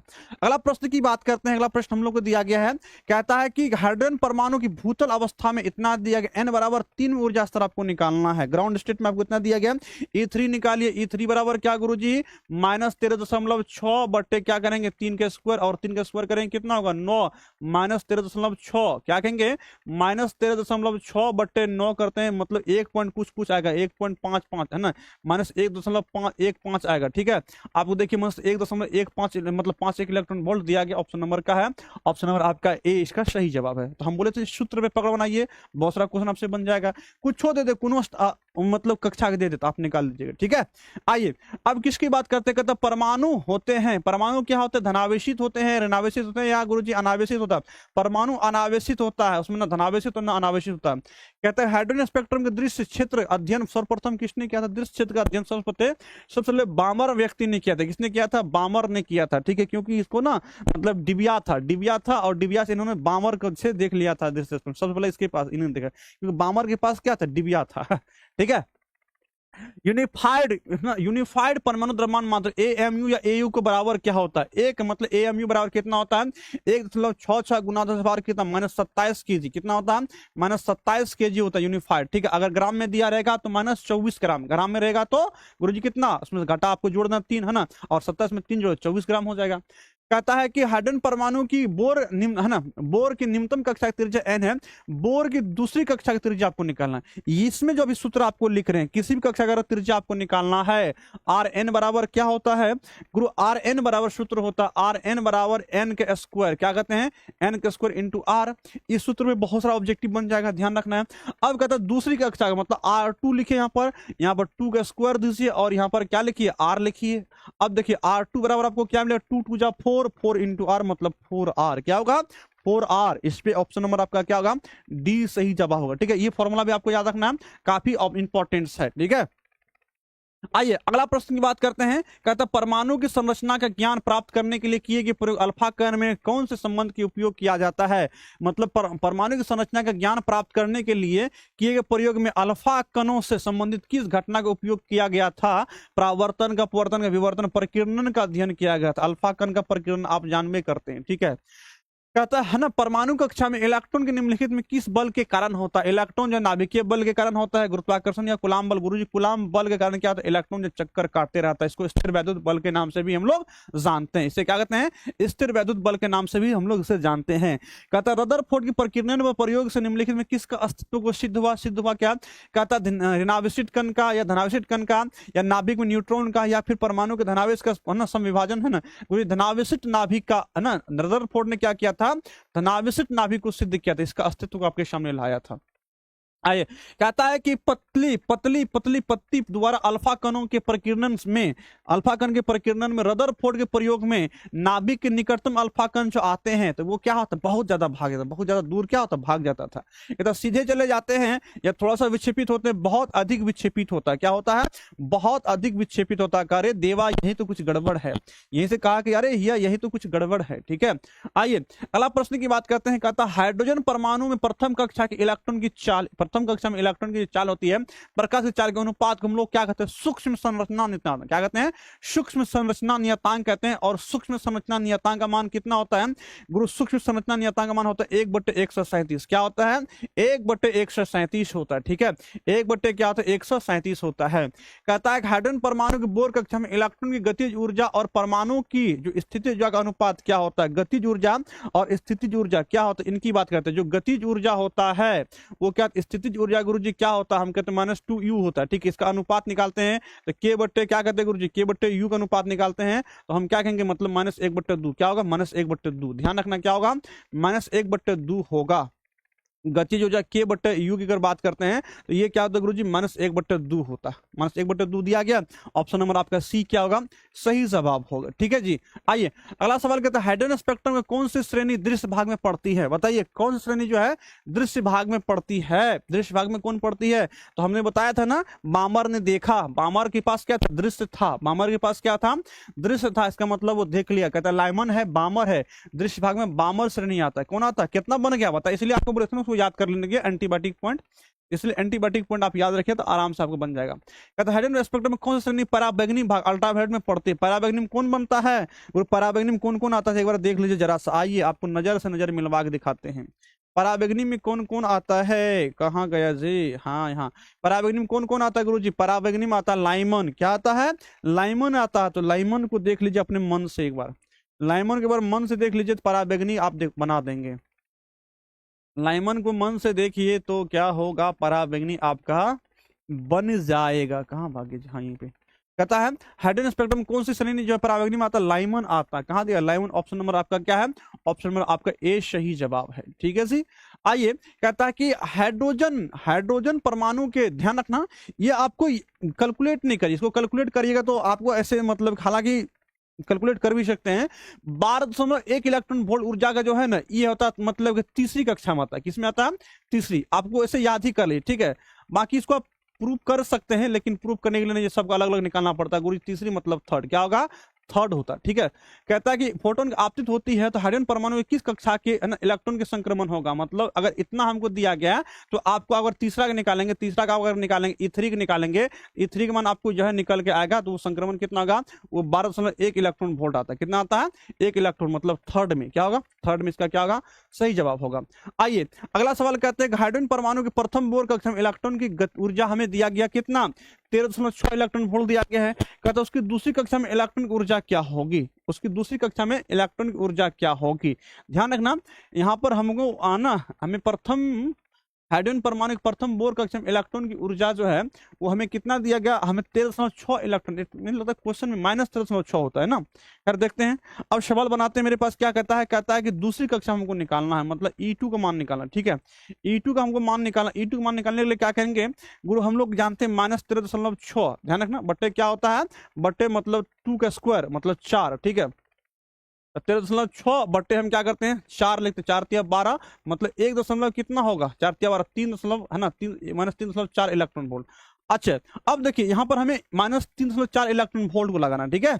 हमें इसके लिए आवश्यक ऊर्जा निकालने के लिए बात करें, मतलब जितना ऊर्जा दूसरी कक्षा हमको निकालने के लिए करा, तो हम लोग आराम से इसको कह सकते हैं गुरुजी ये कितना होगा, तो माइनस कितना होगा 3.4 इलेक्ट्रॉन वोल्ट होगा। ठीक है, आइए अगला सवाल में चलते कहते हैं परमाणु का नाभिक बना होता है, परमाणु का नाभिक किससे बना होता है बताइए।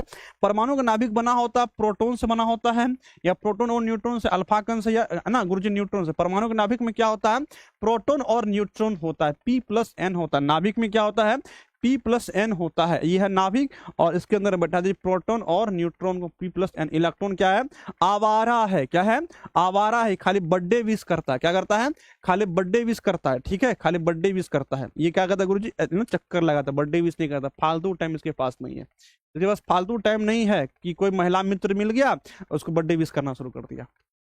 आइए सवाल की बात करते हैं, कहता हाइड्रोजन परमाणु में इलेक्ट्रॉन का न्यूनतम कोणीय संवेग कितना होगा, न्यूनतम कोणीय संवेग कितना होगा, है ना, न्यूनतम कोणीय संवेग। अच्छा स्पीकर में प्रॉब्लम आ रहा है क्या है? कहते एच बटे 2 पाई जूल सेकेंड, एच बटे 2 पाई है ना, एच बटे 2 पाई जूल सेकेंड, ठीक है, ये आपको ऑप्शन नंबर बी होगा। साउंड में प्रॉब्लम आ रहा है क्या बताइए तो, आए ए साउंड में प्रॉब्लम आ भाई छकी बतावा।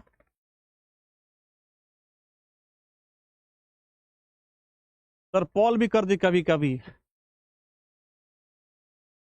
कहाँ गए पॉल करने वाला, इन लोगों को पॉल तोल करवा दे जो, नहीं तो फिर एग्जाम टाइम में यो आत्मा है ना, अंतिम इच्छा पूरा पूरा कर दे भाई, नहीं तो जो है एग्जाम का समय है, जो कर रहा है इसको बुलाना पड़ेगा।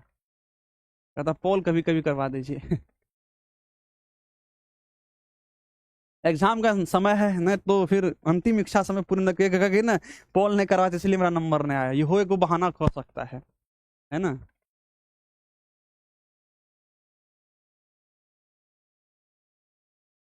हेलो हेलो हेलो, चले आइए अलग प्रश्न की चलते हैं। कहता हाइड्रोजन परमाणु की प्रथम कक्षा है ना, प्रथम कक्षा में त्रिज्या हमें इतना दिया गया है, कितना 5.3 गुना 10⁻11 दिया गया है।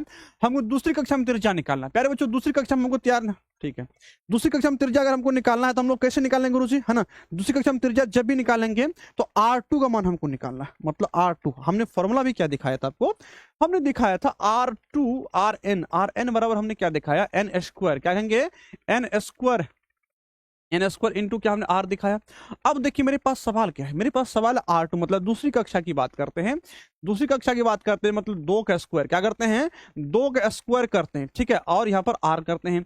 2 का स्क्वायर मतलब गुरुजी कितना करते हैं, हमें यहाँ पर 2 का स्क्वायर जो है हमें यहाँ पर 4 होगा, गुना हमें पास कितना दिया गया है गुरु, आर का मान हमें दिया गया, आर का मान हमें, अच्छा ऑप्शन हमको एंगस्ट्रॉम में दिया गया, एंगस्ट्रॉम में हम उसको 0.53 एंगस्ट्रॉम लिखते हैं, ठीक है। जब इसको आप सॉल्व करोगे तो आपका मान जो है वो कितना, मतलब कि पूरा सॉल्व करने के बाद 2.12 एंगस्ट्रॉम आएगा, ठीक है, 1-2 एंगस्ट्रॉम 2 है ना, 5-20 ऐसे आ जाए, आप सॉल्व करो 5-20 21 आएगा, 21.2, और इसको राउंड अप करके आप कितना लिख सकते हो 2.12 इलेक्ट्रॉन वोल्ट के, मतलब कि एंगस्ट्रॉम कह सकते हो हम।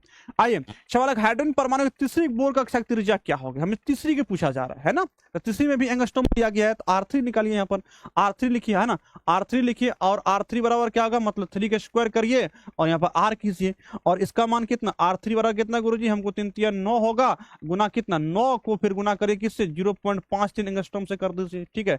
अब इसको आप निकालिएगा कितना, ये लगभग कितना, ये लगभग 4.7 एंगस्ट्रॉम के आसपास आता है, ठीक है, लगभग 4.77 एंगस्ट्रॉम के आसपास, देख लीजिए आप लोग, है ना, 4.77 एंगस्ट्रॉम के आसपास आता है। चलिए अगला प्रश्न की बात करते हैं।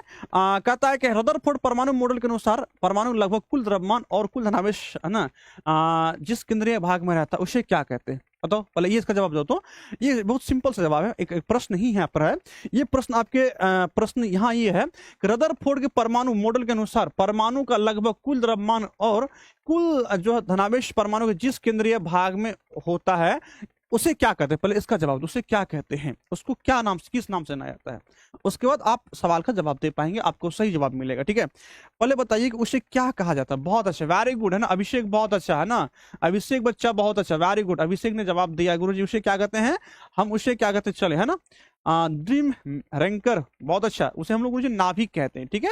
और नाभिक का जो त्रिज्या की कोटि कितनी होती है, अब सवाल है नाभिक की त्रिज्या की कोटि कितनी होती है, तो 10⁻⁻15 मीटर, कितना होती है 10⁻⁻15 मीटर, क्या है 10⁻⁻15 मीटर की कोटि की होती है। इसकी ऑर्डर कितनी होती है 10⁻⁻15 मीटर। कहीं पे आपको हो सकता है 14 दिया है, अगर ऑप्शन में 14 दिया है तो आपको 14 लगाना, अगर 14 और 15 दोनों ने 15 लगाना, ठीक है ऐसा रहता है क्वेश्चन में, इस क्वेश्चन में कभी कभी झोल रहता है, देख लेना आप लोग संभाल के, है ना। 35 और 36 की बात करते हैं, 36 नंबर प्रश्न की बात करते हैं।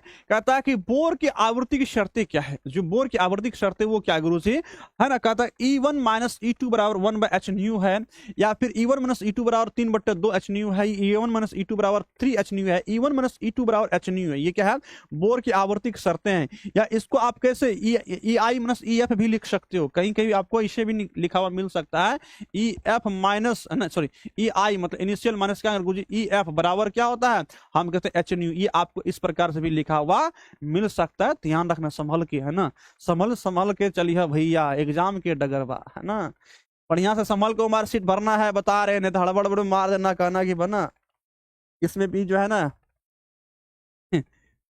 मास्टर की गलती है ठीक है, कि मास्टर बताया ही नहीं था। आइए, कहता है हाइड्रोजन एक परमाणु मूल अवस्था में होता है, इसकी मूल अवस्था में होता है, इसका इलेक्ट्रॉन क्या होगा? इलेक्ट्रॉन जो होता है, इलेक्ट्रॉन होता है सबसे नीचे वाले ऊर्जा स्तर में होता है। किसमें होता है? सबसे नीचे ऊर्जा वाले स्तर में होता है। ठीक है, सबसे नीचे वाला ऊर्जा स्तर में होता है। अगला प्रश्न भी चलते हैं, कहता है कि हाइड्रोजन परमाणु में क्रमागत है ना ऊर्जा स्तरों की ऊर्जा अंतर को क्या कहा जाता है? ऊर्जा अंतर है ना, ऊर्जा अंतर जो है, ऊर्जा का अंतर जो है घटता है जिससे एन बढ़ता है। बहुत अच्छा बात है, अगर एन का मान क्या होगा? बढ़ेगा तो ऊर्जा स्तर घटता है, जैसे जैसे बढ़ता जाएगा उसका घटता जाएगा। पहले आपको इतना बड़ा मिलेगा, ठीक है, पहले आपको इतना बड़ा मिलेगा, ठीक है, मतलब एन का अगर पहले एन1 की बात करते हैं, एन1 में आपको इतना गैप मिलेगा, ठीक है, एन1 और एन2 के बीच में इतना मिलेगा, फिर एन3 जाइए थोड़ा सा कम हो जाएगा, फिर एन4 में थोड़ा सा और कम हो जाएगा, फिर एन5 और थोड़ा सा कम हो जाएगा। एन बढ़ेगा तो ऊर्जा गैप क्या होता है? घट जाता है। क्या होता है? एन बढ़ता जाएगा, ऊर्जा गैप क्या होगा? घट जाएगा। ये आप मान लो कि एन1 है, ये एन1 है, ये क्या है गुरु जी? एन2 है, ये क्या है? एन3 है। जैसे क्या करते हैं, एन4 होगा, एन बराबर क्या होगा? 4 होगा, और ये क्या होगा? एन बराबर 5 होगा। तो जैसे जैसे एन बढ़ता है तो ऊर्जा स्तर क्या तक घट जाता है। ठीक है, ऑप्शन नंबर आपका क्या होगा? ऑप्शन नंबर आपका ए सही जवाब, ए सही जवाब, ए आओ ना जल्दी से, ए क्या होगा? इसका सही जवाब होगा। ठीक है, आइए अगला सवाल की बात करें। 738 हो गया, 739 पे चलते हैं ना। प्रश्न मेरे पास दिया गया कि रीडबर्ग नियतांक का मात्रा क्या होता है? प्रति मीटर होता है। क्या होता है? प्रति मीटर, और प्रति मीटर होता है गुरुजी, प्रति मीटर होता है।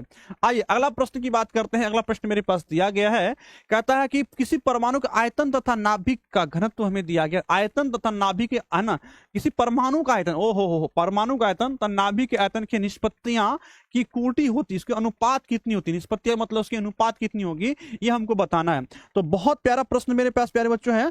अब इसके अनुपात की कोटि निकालते, कितना? 10 पावर कितना? 25 होगा, या 15 होगा, या 10 होगा, या 20? इसको आप निकाल सकते हैं। इसको अगर आप सॉल्व करेंगे, मतलब परमाणु के आयतन देंगे और नाभिक आयतन देंगे, इसकी जो ऑर्डर होती है वो 10 पावर 15 की होती है। कितनी होती है? 10 पावर 15 का। ठीक है, आइए अगला सवाल पर चलते हैं। कहता है प्रथम 3 बोर कक्षा में दिया गया त्रिज्या का अनुपात हमसे पूछा जा रहा है। प्रथम 3 बोर कक्षा त्रिज्या का अनुपात क्या होगा? तो अभी हमने आपको बताया था, प्रथम 3 मतलब R1 की बात पूछा जा रहा है, और फिर R2 पूछा जा रहा है, फिर R3 का। ये प्रथम 3 बोर कक्षा के त्रिज्या का अनुपात हमसे पूछा जा रहा है। तो त्रिज्या का अनुपात आपको निकालने में सबसे पहले R जो होता है, जो Rn होता है, वो समानुपाती n² होता है ना, n² होता है। अब देखिए यहाँ पर R1 की आप मान निकालिए, तो आप समानुपाती करेंगे तो यहाँ पर 1 का स्क्वायर करेंगे, और 1 का स्क्वायर जब करते हैं इसका मतलब ये 1 हो गया। R2 का मतलब करेंगे गुरुजी, यहाँ पर 2 का स्क्वायर करेंगे, यहाँ पर कितना होगा? 2 का स्क्वायर करेंगे, यहाँ पर कितना? 4 होगा।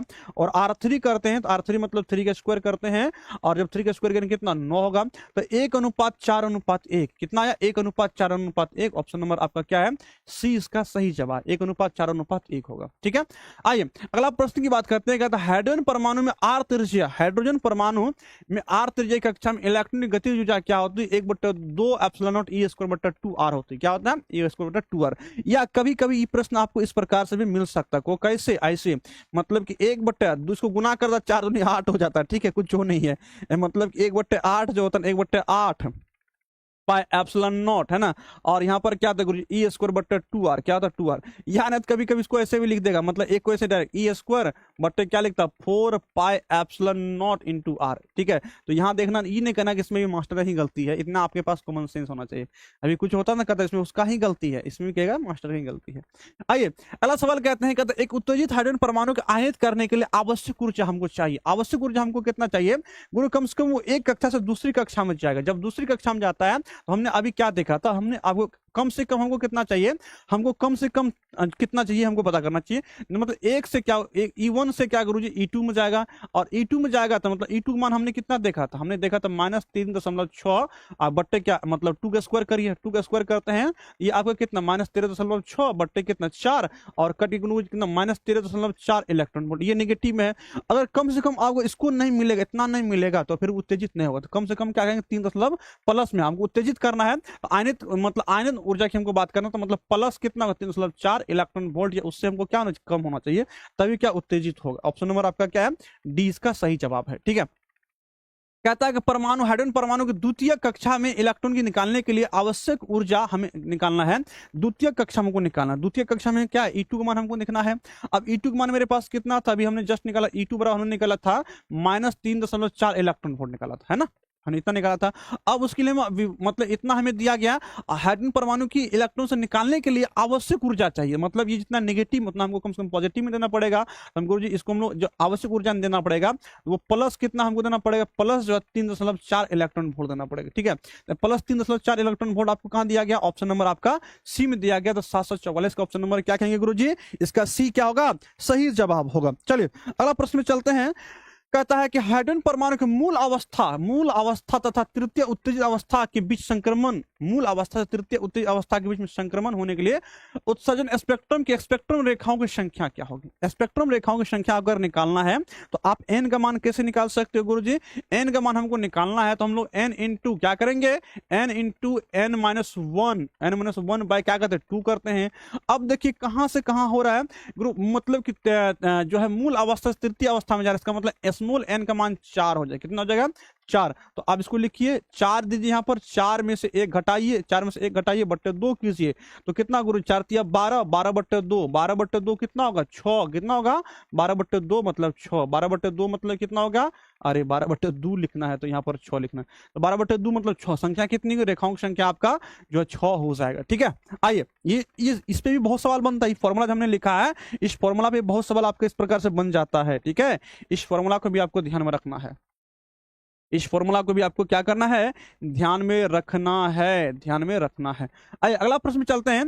कहता है किसी हाइड्रोजन परमाणु की इलेक्ट्रॉन की उत्तेजित अवस्था n बराबर 5 में इससे उत्सर्जित होने वाली विकिरण की संभव आवृत्तियों की कुल संख्या कितनी होगी। तो n बराबर 5 में निकालिए, n बराबर 5 आपको दिया ही गया ऑलरेडी सवाल में, n बराबर 5 दिया गया है और आपको आवृत्तियों की कुल संख्या निकाल मतलब कैपिटल N निकालना, कैपिटल N बराबर क्या होगा, small n into n minus 1 बट्टे क्या होता है 2 होता है, इसका मान कितना 5 दिया गया है, 5 में से इसको आप घटाइए, 5 में से 1 घटाइए बट्टे क्या होगा 2 होगा, तो 25 25 मतलब 5 के 20 है ना, इसमें 4 20, 20 बट्टे 2 मतलब कितना गुरुजी 10, कितना होगा 10, 10 दिया गया, ऑप्शन नंबर सी इसका क्या होगा, सही जवाब होगा, ठीक है। आइए अगला सवाल की बात करते हैं। कहता है 4 ऊर्जा स्तर के बीच संक्रमण में उत्सर्जित है ना स्पेक्ट्रमी रेखाओं की संख्या के, 4 ऊर्जा स्तर दिया गया है। जब 4 ऊर्जा स्तर दिया गुरुजी हम लोग कितना निकाल सकते हैं, बताइए आप लोग कमेंट करके बताइए जल्दी से मुझे। 4 हमें दिया गया है ना, जब 4 दिया गया कितना होगा, है ना, अब आप लोग कमेंट करके बताइए 4 कितना, 4 दिया गया तो मतलब 4 और घटाइए उसमें से 3 तो कितना होगा, 4 तिया 12, 12 बट्टे 2 मतलब 12 बट्टे 2 6 है ना, आप निकाल सकते हैं। हमें n का मान कितना दिया गया है, n का मान हमें दिया गया 4 दिया गया है, हमको n निकालना है, n का मान small n into small n to n minus 1 बट्टे क्या होगा, बट्टे हमको 2 निकालना है। यहाँ पर 4 लिखिए, n बराबर क्या लिखिएगा 4 लिखिए, यहाँ पर 4 में से 1 घटा दीजिए बट्टे क्या लिखिए 2 लिखिए, इसको घटाते हैं कितना आता है, इसको आप घटाइए जल्दी से, तो घटाएंगे तो गुरुजी कितना होगा 3 होगा, मतलब 4 गुना 3 बट्टे 2, 4 तिया 12 क्या है 12 बट्टे 2, 12 बट्टे 2 मतलब 6 क्या होगा 6 दिया गया है, तो हम ऑप्शन नंबर सी इसका क्या कहेंगे, सही जवाब होगा, ठीक है जी। आइए अगला सवाल की बात करते हैं। हाइड्रोजन की लाइमन श्रेणी की प्रथम रेखा की तरंग दैर्घ्य कितना होता है, बहुत प्यारा प्रश्न है, इसको आप कुछ कांस्टेंट वैल्यू होता है जिसको आपको याद रखने की जरूरत है। तो हाइड्रोजन की जो मतलब लाइमन श्रेणी प्रथम रेखा की जो मतलब श्रेणी की तरंग दैर्घ्य होती है वो लगभग 12 से 15 के आसपास कुछ होता है, 12 से 15 एंगस्ट्रॉम होता है, ठीक है, 12 से 15 एंगस्ट्रॉम आपको दिया, ऑप्शन नंबर सी इसका क्या होगा, सही जवाब होगा। कहता है कि हाइड्रोजन परमाणु में इलेक्ट्रॉन के निम्नांकित संक्रमण में से किस संक्रमण की ऊर्जा जो है ऊर्जा की न्यूनतम आवृत्ति है, न्यूनतम आवृत्ति हमसे पूछा गया है। अब बताइए न्यूनतम आवृत्ति कब किसका होगा, जिसका तरंग दैर्घ्य जिसका अधिकतम होगा, है ना, तरंग दैर्घ्य अधिकतम होगा, तो हमें सवाल क्या दिया गया, मतलब आवृत्ति न्यूनतम होगी, कब न्यूनतम होती है, आवर्ती न्यूनतम होने कंडीशंस कब होगा, जब तरंग दैर्घ्य अधिक होगा, तो तरंग दैर्घ्य किसमें कब अधिक होगा, किसमें कब अधिक होगा, तो हम कहते हैं n बराबर 2 से, है ना, 2 से n बराबर 1 में। अब देखिए 2 से 1 में तरंग दैर्घ्य क्या है, मतलब तरंग दैर्घ्य गुरुजी इसमें हम अगर बात करते हैं कम होता है, फिर और जैसे हम आगे बढ़ते जाएंगे n का मान क्या होगा गुरुजी, जैसे बढ़ेगा तो तरंग दैर्घ्य क्या अधिक होगा और आवृत्ति क्या कम होगा। अब है कि n 4 से 2 में या n 4 से 3 में या 3 से 4 में, गुरुजी n 4 से किस में आ रहा है, 4 से हम 3 में जब आते हैं यहाँ पर तरंग दैर्घ्य ज्यादा है, इसका मतलब आवृत्ति क्या होगा, आवृत्ति कम होगा, इसमें आवृत्ति क्या होगा, आवृत्ति कम होगा, आवर्ती तरंग दैर्घ्य के व्युत्क्रमानुपात, ये आवर्ती क्या कम होगा, ठीक है। तो किस में 4 से जब 3 में जाते हैं तब ये क्या होता है, आवर्ती कम होता है। 749 का आपका ऑप्शन नंबर क्या है, सी इसका सही जवाब है। चलिए 750 आपके पास क्या कहता है, हाइड्रोजन परमाणु की प्रथम कक्षा में इलेक्ट्रॉन और वेग का जो अनुपात 1/137 है, 1/137 इसको क्या कहते हैं, इसको गुरुजी सूक्ष्म संरचना नियतांक कहते हैं। 1/137 कांस्टेंट मान है, इसको सूक्ष्म संरचना नियतांक कहते हैं। तो बधाई हो, आपने अपने लक्ष्य को पूरा कर लिया, 750 ऑब्जेक्टिव आपका कवर हो गया है। अब चलते हैं हम लोग प्यारे बच्चों, अपने तरफ से हम आपको ऑब्जेक्टिव देते, क्योंकि मुझे पता था कि 750 देना ही है, तो हम आपको शुरू से ही बढ़ाते हुए पढ़ाकर आ रहे हैं, ठीक है। तो चलिए अब हम लोग चलते हैं, ये आपका जो लक्ष्य जो आपसे वादा किया था उतना मैंने कवर कर दिया है। अब चलते हैं कहां पर, अब चलते हैं हम लोग आगे की ओर, अपना है ना प्रस्थान करते हैं आगे की ओर। चलिए 750 751 की बात करते हैं। 751 में क्या कहता है प्यारे बच्चों, 751 प्रश्न हमको दिया गया है, कहता है कि हाइड्रोजन परमाणु के भूतल ऊर्जा स्तर के इलेक्ट्रॉन का कोणीय संवेग क्या होता है, वही था मतलब डी ब्रोगली तरंग गुरुजी h/2 पाई है ना, h/2 पाई है ना, h/2 पाई, h/2 पाई कहीं दिया गया तो आपको कई बार बताते आए हैं ना, बोर की अभिकल्पना h/2 पाई, ठीक है। आइए अगला सवाल क्या कहते हैं, कहता है कि हाइड्रोजन परमाणु में बोर मॉडल के अनुसार है ना, अनुसार जो है अस्थायी कक्षा में त्रिज्या मुख्य क्वांटम संख्या n पर निर्भर करती है। तो त्रिज्या अनुक्रमानुपाती किसकी होती है, अभी हमने बताया था, जो त्रिज्या होती है r जो होती है आर एन बराबर क्या होता है गुरुजी, आर एन बराबर होता है ए नॉट इंटू क्या होता है, फॉर्मूला होता है ए नॉट इंटू एन स्क्वायर, है ना। इसलिए हमने अभी बार बार हम लिख रहे थे, आपको याद कीजिए आर एन का एन स्क्वायर के समानुपाती लिख रहे थे ना, याद आ रहा है, ये क्या कॉन्स्टेंट है, इसको हटाते हैं। अब जो यहाँ आर एन जो है क्या गुरुजी, समानुपाती एन स्क्वायर का, किसका, एन स्क्वायर का, किसका समानुपाती, अनुक्रमानुपाती एन स्क्वायर का, किसका है, एन स्क्वायर का। ऑप्शन नंबर आपका डी क्या होगा, सही जवाब। 752 का क्या होगा, डी सही जवाब होगा। अगला प्रश्न में चलते हैं, कहता है कि हाइड्रोजन परमाणु में बोर मॉडल के अनुसार विकिरण उत्सर्जित तब होता है जब इलेक्ट्रॉन कब होगा, सवाल मेरे पास ये, इलेक्ट्रॉन कब आप विकिरण का उत्सर्जन अगर करना चाहते हैं तो कब होगा, कहता अपनी कक्षा में घूमता है तब विकिरण का उत्सर्जित होता है, या फिर कहता है कि जो किसी कक्षा में नाभिक में गिरता है, या उच्च कक्षा से निम्न कक्षा मतलब ऊंची से नीची में आता है।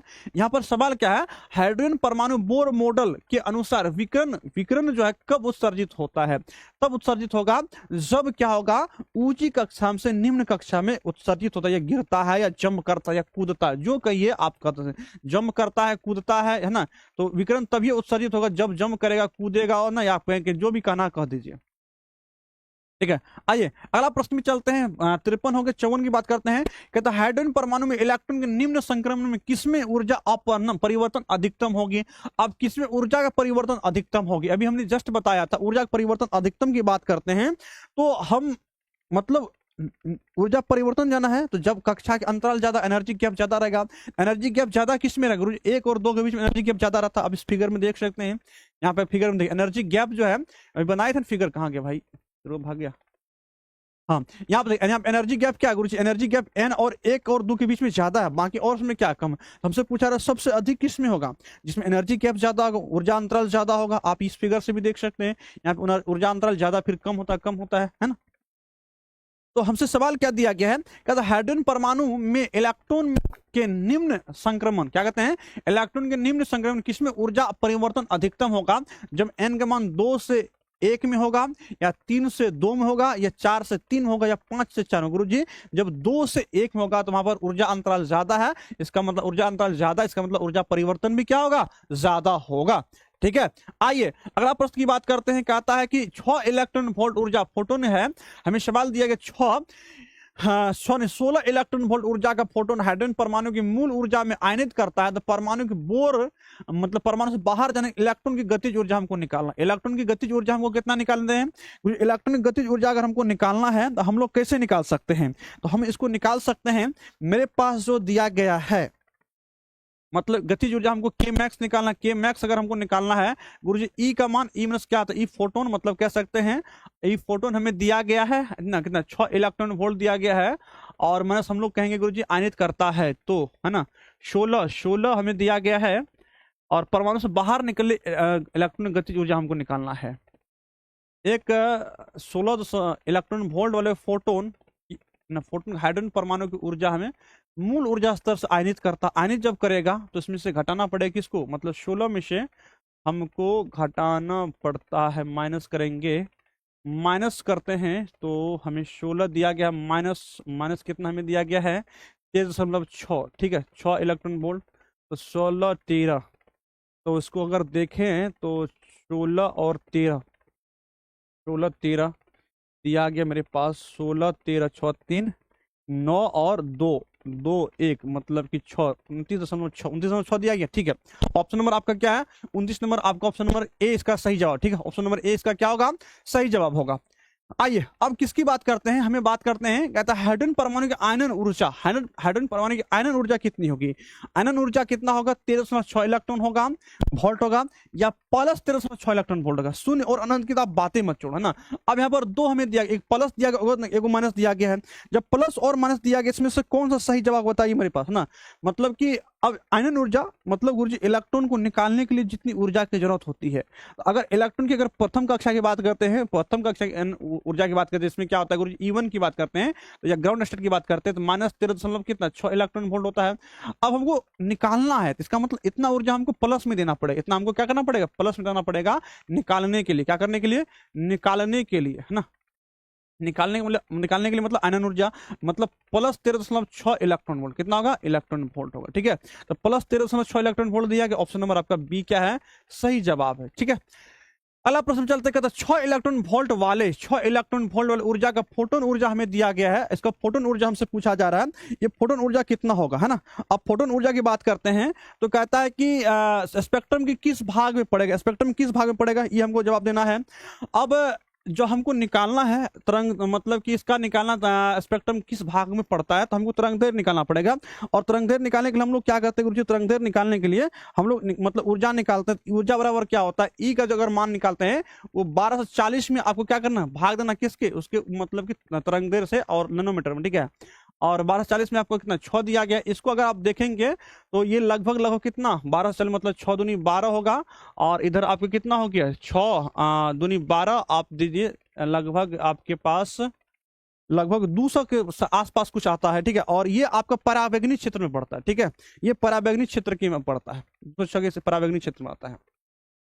आइए कहता है हाइड्रोजन परमाणु की आयनन विभव कितना 2.1306 वोल्ट है, और मूल अवस्था में कितना है, मूल अवस्था में कितना 12.1 इलेक्ट्रॉन वोल्ट है। तो फोटोन की उत्तेजित किया जाता है तो उत्सर्जित स्पेक्ट्रम रेखाओं की संख्या कितना होगी, अभी बताए थे ना वो 12 आपको बोले कि 12.1 रहे तो वो तीसरा किया था, किसका आता है तीसरा, एक क्वेश्चन अभी थर्ड वाला बताए थे ना, वो थर्ड वाला, तो वही कंसेप्ट आपको ध्यान रखना है। कहते हैं कि हाइड्रोजन परमाणु में, है ना, हाइड्रोजन परमाणु में हमें दिया इलेक्ट्रॉन की तृतीय कक्षा, इलेक्ट्रॉन की तृतीय कक्षा में द्वितीय कक्षा, मतलब तृतीयक से क्या हो रही गुरुजी, तृतीयक से द्वितीयक में जाती है। इसका मतलब हमको क्या करना है, इसका जो उतरता उत्सर्जित विकिरण का तरंग दैर्घ्य निकालना। तो तरंग दैर्घ्य हम लोग किसका, रिडबर्ग का सूत्र का यूज करेंगे, तो वहां से हम लोग इसको बना सकते हैं, ठीक है।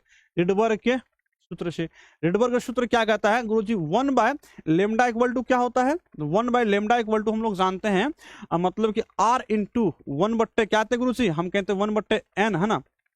किसमें जाता है गुरुजी, तृतीयक में द्वितीय में जाता है, मतलब 2 का स्क्वायर माइनस क्या करेंगे 1/, हम कहेंगे n3 का स्क्वायर करते हैं। अब इसका मान आप सॉल्व कीजिए तो 1/λ इक्वल टू r का मान दीजिए, और इसका मान कितना मतलब 2 और 3 है, तो मतलब 1/4 हो जाएगा, माइनस क्या 1/9 हो जाएगा। इनको सॉल्व कीजिए तो 1/λ इक्वल टू क्या होगा, 1/λ इक्वल टू r इंटू, है ना, और 4 और 9 कैंसिल लेंगे, 9 36 मतलब 36 होगा, यहाँ पर कितना 9 हो जाएगा, 9 में से 4 घटाइए कितना होगा, 1/λ इक्वल टू आप लिख सकते हैं r इंटू 9 में से 4 घटाइए कितना 5, 5/36 कितना होगा 5/36 हो गया, 5/36, ठीक है। मतलब कि अगर हम 1/λ की बात करते हैं, 1/λ की बात करते हैं तो 5, है ना, कितना हो गया 5r, 5r/36 हो गया। हमको निकालना क्या तरंग दैर्घ्य की संख्या, मतलब इसको उलटना पड़ेगा, लैम्डा बराबर कितना होगा 36/5r, 36 क्या होगा 5r होगा, 36/5r दिया गया है, 36/5r आपका ऑप्शन नंबर ए दिया, ऑप्शन नंबर ए इसका क्या है, ठीक है, ऑप्शन नंबर ए इसका सही जवाब, ठीक है। आइए अगला प्रश्न की बात करते हैं, कहता है कि 10 किलो इलेक्ट्रॉन वोल्ट की इलेक्ट्रॉन के निर्वात लक्ष्य टकराता, लक्ष्य अगर 10 किलो इलेक्ट्रॉन वोल्ट से टकराएगा तो लक्ष्य के उत्सर्जित विकिरण का मान जो होता है वो एक्स किरणें होती, कितनी होती है, वो एक्स किरणें होती है। चलिए तो चैप्टर आपका 12 भी खत्म हो गया है, चैप्टर 12 भी आपका क्या है, खत्म हो चुका है। अब हम लोग चलते हैं चैप्टर 13 में, ठीक है, चैप्टर 13 में चलते हैं, चैप्टर 12 भी कंप्लीट हो गया, और चैप्टर 13 हम लोग का क्या होगा प्यारे बच्चों, यहां से स्टार्ट होगा, ठीक है, इसमें आपका कितना 760 के आसपास हो गया है। अगला प्रश्न की बात करते हैं, अगला प्रश्न मतलब ये हो ही गया है, मतलब चैप्टर 13 स्टार्ट करते हैं। चैप्टर 13 क्या था, नाभिकीय रिएक्टरों में, नाभिकीय रिएक्टर 761 आ गया है। नाभिकीय रिएक्टरों में किसकी बात होती है, कहता है मंदक, मंदक को है ना, मंदक न्यूट्रॉन की संख्या के नियंत्रित करती है, या मंदक जो होती है न्यूट्रॉन की गति को क्या करती है, मंद करती है। मॉडरेटर क्या करती है, वो मंद करती है। अच्छा, और वर्क करना कहते हैं, ठीक है, कुछ देर कुछ पढ़ लीजिए, है ना, इसमें कुछ क्वेश्चन पढ़ाते तब छोड़ देंगे। कहता है मंदक न्यूट्रॉन की गति को मंद करता है, स्लो करता है, क्या करता है, मंद करता है गुरुजी, स्लो करता है। ठीक है, अगला प्रश्न मेरे पास दिया गया है, कहता है नाभिकीय संलयन प्रतिक्रिया के लिए निम्नलिखित में क्या उचित है। अगर क्या उचित है, अब जो क्या उचित है मतलब नाभिक भारी होना चाहिए, हल्का नाभिक होना चाहिए, आवर्त सारणी के मध्य वाले तत्व होना चाहिए, या बंधन ऊर्जा वक्र मध्य वाले तत्व होना। गुरुजी हल्का नाभिक होना चाहिए, नाभिक क्या होना चाहिए, हल्का होना चाहिए। नाभिक संलयन प्रतिक्रिया के लिए निम्नलिखित में क्या उचित है, हल्का नाभिक में। कहते हैं नाभिकीय संलयन प्रतिक्रिया में संपन्न होने के लिए आवश्यक ताप का मान कितना होना चाहिए। बहुत प्यारा प्रश्न है, कितना ताप होना चाहिए, 3 × 10⁻² केल्विन होना चाहिए, या 3 × 10⁻³ केल्विन होना चाहिए, या 3 × 10⁻4 केल्विन होना चाहिए, कितना होना चाहिए बताइए। तो गुरुजी हम आवश्यक तत्व की कर बात करते हैं तो वो लगभग 6 के ऑर्डर के आसपास आता है। कितना आता है, 6 के ऑर्डर के पास आता है। तो 3 × 10⁻6 केल्विन कितना होगा, 3 × 10⁻6 केल्विन के आसपास आएगा। ठीक है, आइए अगला प्रश्न में चलते हैं। हाइड्रोजन बम आधारित है, बताइए, बहुत प्यारा प्रश्न आप लोग बताएं, हाइड्रोजन बम किस पर आधारित है, केवल नाभिकीय विखंडन पर, या नाभिकीय संलयन पर, या नाभिकीय विखंडन और संलयन दोनों पर, या रेडियो एक्टिविता पर। तो हाइड्रोजन बम जो आधारित है नाभिकीय संलयन और विखंडन दोनों पर आधारित है। किस पे है, संलयन और विखंडन दोनों पर आधारित है। ठीक है, तो 764 का क्या होगा, सी इसका सही जवाब होगा। ठीक है, नाभिकीय संलयन भी होता है और इसमें विखंडन भी। हाइड्रोजन बम की बात करते हैं, नाभिकीय संलयन और विखंडन क्या होता है, दोनों होता है। चलिए अगला प्रश्न की बात करते हैं। अगला प्रश्न में दिया गया है, कहता है तारों से उत्सर्जन का, है ना, मतलब तार जो तारा तो स्टार जो होता है, तो तारों में ऊर्जा के उत्सर्जन का मुख्य कारण क्या है। तारों में ऊर्जा का उत्सर्जन का मुख्य कारण क्या है, कहता है कि तारों में उत्सर्जन का मुख्य कारण क्या है, आपका रासायनिक क्रिया है, या नाभिकीय का संलयन है, या नाभिकीय ना, नाभिकीय मतलब कि हल्के नाभिक का संलयन है, अच्छा भारी नाभिकों का विखंडन है। बहुत प्रश्न है। अब सबको पता है गुरुजी नाभिकीय का संलयन, सूर्य अगर बात करें तो हमने ट्रिक भी दिया था इससे पहले, हमने ट्रिक आपको क्या दिया था, देखो 100 से सूर्य होता है, 100 से सूर्य होता है और 100 से संलयन। ये तो आपको ऐसे याद कर लेना है। सूर्य में क्या होता है, नाभिकीय संलयन होता है। ये भी काफी इंपॉर्टेंट प्रश्न है कंपटीशन के लिए। अब यहां पर सवाल पेचीदा कर दिया जानकर इसलिए पेचीदा कर दिया गया है क्योंकि आपके ऑप्शन जो दिया गया ना, ऑप्शन में क्या दिया गया है, आपको यहां पर एक भारी नाभिक का संलयन दे दिया है और फिर क्या दिया है, हल्के नाभिक का संलयन दे दिया। सूर्य और तारे में दोनों होता है, तो गुरुजी है ना, हल्के नाभिक का संलयन होगा, भारी नाभिक का संलयन नहीं होगा। चलो 765 का आपका ऑप्शन नंबर क्या है, सी इसका सही जवाब है। अगला प्रश्न में चलते हैं, कहता है एक तत्व की परमाणु संख्या, एक तत्व की जो परमाणु संख्या होती है Z और द्रव्यमान संख्या कितना A है, इसके एक परमाणु में न्यूट्रॉन की संख्या हमसे पूछा जा रहा है। न्यूट्रॉन की संख्या कब भी निकालते हैं, जब भी न्यूट्रॉन की संख्या निकालते हैं गुरुजी A - Z, क्या होता है, A - Z होता है। ये फॉर्मूला याद रखिएगा, ऑब्जेक्टिव बहुत बनता है इस फॉर्मूला में। n बराबर क्या होता है, A - Z। A - Z कहां दिया गया, ऑप्शन नंबर आपका सी इसका सही जवाब है। अगला प्रश्न कहता है कि हमें दिया नाभिकों में न्यूट्रॉन की संख्या दिया गया है, न्यूट्रॉन की संख्या कितना दिया गया है, देखिए हमको न्यूट्रॉन की संख्या निकालना है, एन का मान निकालना है। एन का मान कैसे निकालेंगे, तो हमारे पास जो चीज दिया गया है, क्या दिया गुरुजी, यहाँ पर हमें दिया गया Z, ये कितना Z दिया गया है और यहाँ पर A दिया गया है, तो हमको n बराबर क्या होता है, A - Z, A - Z होता है। n का मान निकालिए, पोलोनियम A का मान कितना 218 में से आपको क्या करना है, 218 में से आपको घटाना कितना, 84 को घटाइए, कितना होता है 218 में से आप 84 घटाइए, कितना होता है 4 हो गया, और 11 8 3 11 और 134 दिया गया है, तो ऑप्शन नंबर आपका क्या है, डी सही जवाब होगा। ठीक है, तो 767 का ऑप्शन नंबर क्या होगा गुरुजी, डी सही जवाब होगा। चलिए अगला प्रश्न में की ओर चलते हैं। अगला प्रश्न की चलते हैं, कहता है कि निम्नलिखित में कौन सा बंध, है ना, निम्नलिखित में कौन सा द्रव्यमान और ऊर्जा के लिए सही है, द्रव्यमान और ऊर्जा के लिए सही। E बराबर mc² कहीं दिया गया है, हाँ दिया गया, ऑप्शन नंबर सी क्या, E बराबर mc² गुरुजी, क्या होगा, E बराबर mc²। ठीक है, चलिए अगला प्रश्न में चलते, कहता निम्नलिखित में, है ना, निम्नलिखित में अल्फा कणों के लिए सही क्या है। अल्फा कण क्या है, अब अल्फा कण विद्युत चुंबकीय तरंगे हैं, ये आपको ध्यान है, नहीं गुरुजी विद्युत चुंबकीय तरंग नहीं है। नावेशित कण भी नहीं है गुरुजी, धनावेशित कण है, क्या है, धनावेशित कण है, क्योंकि अल्फा कण हीलियम नाभिक है। क्या है गुरुजी, ये हीलियम नाभिक है, ये क्या हीलियम नाभिक है। और जब ये हीलियम नाभिक है तो इसमें क्या बात आपको ध्यान रखना है गुरु, जब हीलियम नाभिक है इसमें जो आवेश होता है, आवेश की बात करते हैं +2e, क्या होता है +2e, अल्फा कण में आवेश क्या होता है गुरुजी +2e होता है, क्या है +2e होता है, ये धनावेशित है ना। अब कहते हैं किसी परमाणु का नाभिक है ना, किसी परमाणु का नाभिक बना होता है ना, ये तो क्वेश्चन में बताए थे ना नाभिक होता है। अच्छा नाभिक किससे बना था ये हमको जवाब देना। परमाणु का नाभिक क्या प्रोटॉन होता है, प्रोटॉन और इलेक्ट्रॉन दोनों होता है, या अल्फा कण से या प्रोटॉन और न्यूट्रॉन से। नाभिक में क्या गुरुजी P+N, क्या होता है P+N, इलेक्ट्रॉन घूमते रहता, बर्थडे मनाता, प्रोटॉन और न्यूट्रॉन। क्या होगा 770 का ऑप्शन नंबर आपका क्या डी। 10 क्वेश्चन और करवाते हैं, ठीक है 10 क्वेश्चन और करवाते हैं, आपको छोड़ देंगे, ठीक है 10 क्वेश्चन और करवाते हैं, आपको छोड़ देंगे। आइए अगला प्रश्न चलते हैं। कहता है निम्नलिखित में विद्युत चुंबकीय प्रकृति नहीं है, विद्युत चुंबकीय तरंगी प्रकृति नहीं है, कौन नहीं है। एक्स किरणें हैं और फिर प्रकाश किरणें हैं, या फिर कहता है एक्स किरणें में विद्युत चुंबकीय प्रकृति का है, प्रकाश भी है, गामा भी है। ये सारे के सारे गुरुजी ये सारे के सारे एक ही चट्टे बट्टे हैं, ये क्या है एक ही चट्टे बट्टे हैं। विद्युत चुंबकीय क्या है, विद्युत चुंबकीय है ना, विद्युत चुंबकीय, चुंबकीय क्या है तरंग की प्रकृति का है, ये तरंग है। अब कहता नहीं है तो कौन नहीं, ऑप्शन बीटा कण जो है गुरुजी ये विद्युत चुंबकीय तरंग प्रकृति की नहीं है, ठीक है जी।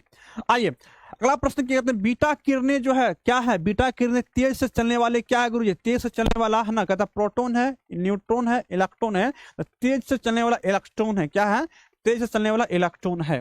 सवाल है मेरे पास, कहता है गामा किरणों को कहते हैं, गामा किरणों को होता है क्या होता है, उसमें कोई ना आवेश होता ना कोई द्रव्यमान होता, ना आवेश शून्य, आवेश और शून्य द्रव्यमान, शून्य आवेश और शून्य द्रव्यमान है ना गुरुजी, मास शून्य और मास है ना, इसका चार्ज भी शून्य। अल्फा कण क्या गुरुजी, अल्फा कण हीलियम नाभिक है, क्या है अल्फा कण जो है ये हीलियम नाभिक है। कहते हैं हीलियम अन्य परमाणु की सही रचना क्या है, 2 प्रोटॉन 2 न्यूट्रॉन और 2 इलेक्ट्रॉन होता है, क्या होता है 2 प्रोटॉन 2 न्यूट्रॉन और 2 इलेक्ट्रॉन होता है। ऑप्शन नंबर आपका क्या है डी सही जवाब, ठीक है 2 प्रोटॉन 2 इलेक्ट्रॉन और 2 न्यूट्रॉन। हीलियम नाभिक में क्या होता है गुरुजी 2 प्रोटॉन 2 न्यूट्रॉन और 2 क्या होता है इलेक्ट्रॉन होता है। कहता है कि नाल है ना मतलब कि इसमें क्या आता है नाभिक से अल्फा कण उत्सर्जित होने पर परमाणु संख्या कितनी घटती है। अब परमाणु संख्या अल्फा कण अगर उत्सर्जित होगी तो परमाणु संख्या कितना घटेगी, ध्यान है अल्फा कण उत्सर्जित होती है परमाणु संख्या क्या होती है, मतलब कि क्योंकि 2 आवेश है 2 एक घटेगा और फिर परमाणु संख्या की बात किया जा रहा है। परमाणु संख्या, परमाणु संख्या की बात करते हैं अल्फा कण में क्या होगी गुरुजी 2 से घटती, कितनी से घटती है 2 से घटती है।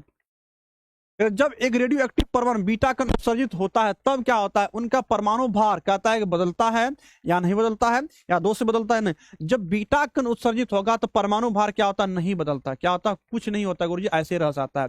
7 7 7 7 7 7 777 हो गया हम लोग, ठीक है। चलिए अगला प्रश्न में चलते हैं है ना, अगला प्रश्न में चलते हैं। रेडियो एक्टिव घटना जुड़ी किससे होती है, कहता है न्यूक्लियस की क्षय से, मतलब नाभिक की क्षय से। आप क्या कह सकते हैं हिंदी में लिख सकते हैं नाभिक की क्षय, क्या कहते हैं नाभिक की क्षय से होती है, नाभिक की क्षय से होती है, या इलेक्ट्रॉन की क्षय से या न्यूक्लियस के विखंडन से, या इनमें से कोई नहीं। तो हम कहेंगे रेडियो एक्टिव घटना जो होती है वो नाभिक के क्षय से या न्यूक्लियस की क्षय से होती है। किससे होती है नाभिक के क्षय से या न्यूक्लियस की क्षय से होती है।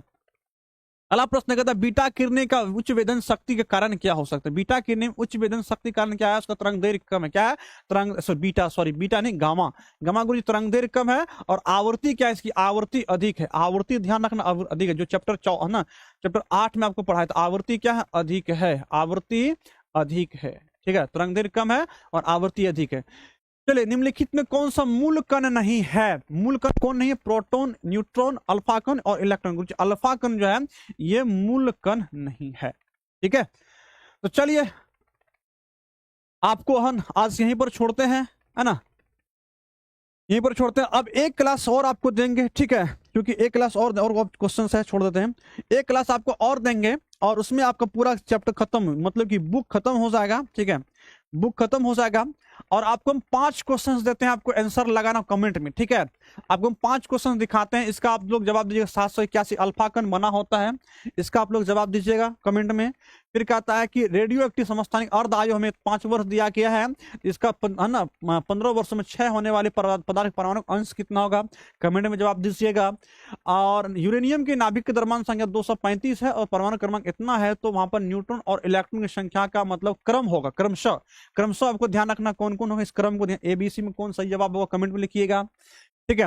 परमाणु को नाभिक में अवश्य रहेगा, क्या रहेगा परमाणु नाभिक में क्या प्रोटॉन रहेगा, इसमें किसके बिना परमाणु नहीं रह सकता है, ये बात है, मतलब नाभिक नहीं रह सकता प्रोटॉन का, न्यूट्रॉन का, इलेक्ट्रॉन का, पॉजिट्रॉन का। एक क्वेश्चन और आपको देते हैं, कहता है कि रेडियो न्यूक्लियाइड में अपक्षय नियतांक जो लेमडा का व्युत्क्रम को क्या कहते हैं, उसको अर्ध आयु कहते हैं या कुल आयु कहते हैं या औसत आयु कहते हैं। ये 5 प्रश्न का जवाब आप लोग कमेंट में लिखेंगे, ठीक है ना, in comment, answer in comment, ठीक है, आंसर कमेंट कीजिएगा। देखते हैं कितने बच्चे जो कल सही, हम पढ़ेंगे कमेंट को अभी कुछ देर के बाद, है ना, और कितने बच्चे सही जवाब लगाएंगे, ठीक है। आप लोग कमेंट करिएगा आंसर क्या होगा। मिलते हैं प्यारे बच्चों अगले क्लास में। एक क्लास में आपका ये क्या होगा, फिजिक्स का मतलब ऑब्जेक्टिव खत्म, ऑब्जेक्टिव स्वाहा। अब जो है 13 हो गया, 14वां चैप्टर 15वां चैप्टर में कुछ ऑब्जेक्टिव है ही नहीं, ठीक है। तो इसको कवर करके एक क्लास और लेंगे, स्वाहा करेंगे, और फिर आपका अंतिम प्रहार चलेगा, तांडव चलेगा, और इस बीच में मुझे एक क्लास और आपके लिए, एक स्पेशल क्लास बाकी है मेरा, वो भी देंगे, ठीक है। तो मिलते हैं अगले क्लास में, तब तक के लिए बाय बाय, टेक केयर। हाँ, हम कमेंट लाइक करते हैं, बिल्कुल लाइक करेंगे, ठीक है। तो मिलते हैं प्यारे बच्चों अगले क्लास में, तब तक के लिए bye bye, take care, love you, हंसते रहिए, मुस्कुराते रहिए, रिवीजन करते रहिए, और क्लास को अपने दोस्तों के साथ जरूर शेयर कीजिए और रिवीजन कीजिए, टेस्ट दीजिए, जितना कुछ पढ़ा है एकदम गर्दा उड़ाते हुए चलिए, और फटाफट आप क्या करेंगे प्यारे बच्चों, तैयार हो जाए एग्जाम के लिए। अब सरस्वती पूजा 2 दिन के बाद सरस्वती पूजा है, और माँ की कृपा आपके ऊपर बनी रहेगी, आप लोग बहुत अच्छा एग्जाम देंगे। और संयोगवश क्या है कि सरस्वती पूजा इस बार आपके एग्जाम से पहले है, तो आप लोग जरूर एक बार मन्नतें मांग लीजिएगा, हम भी मांगेंगे, और बहुत अच्छा आप लोगों का क्या होगा, रिजल्ट होगा, ठीक है। बस आप लोग आस्था रखिए, विश्वास रखिए, पढ़ाई पर विश्वास रखिए, मेहनत पर विश्वास कीजिए, तो बहुत अच्छा होगा। आप लोग जरूर बताइए आज का आपको क्लास कैसा लगा। मिलते हैं अगले क्लास में, तब तक के लिए bye bye, take care, love you, हंसते रहिए, मुस्कुराते रहिए, रिवीजन करते रहिए, और एक क्लास के लिए तैयार रहिए, और इसका टेस्ट आप लोग जरूर एप्लीकेशन में लगाइए, ठीक है।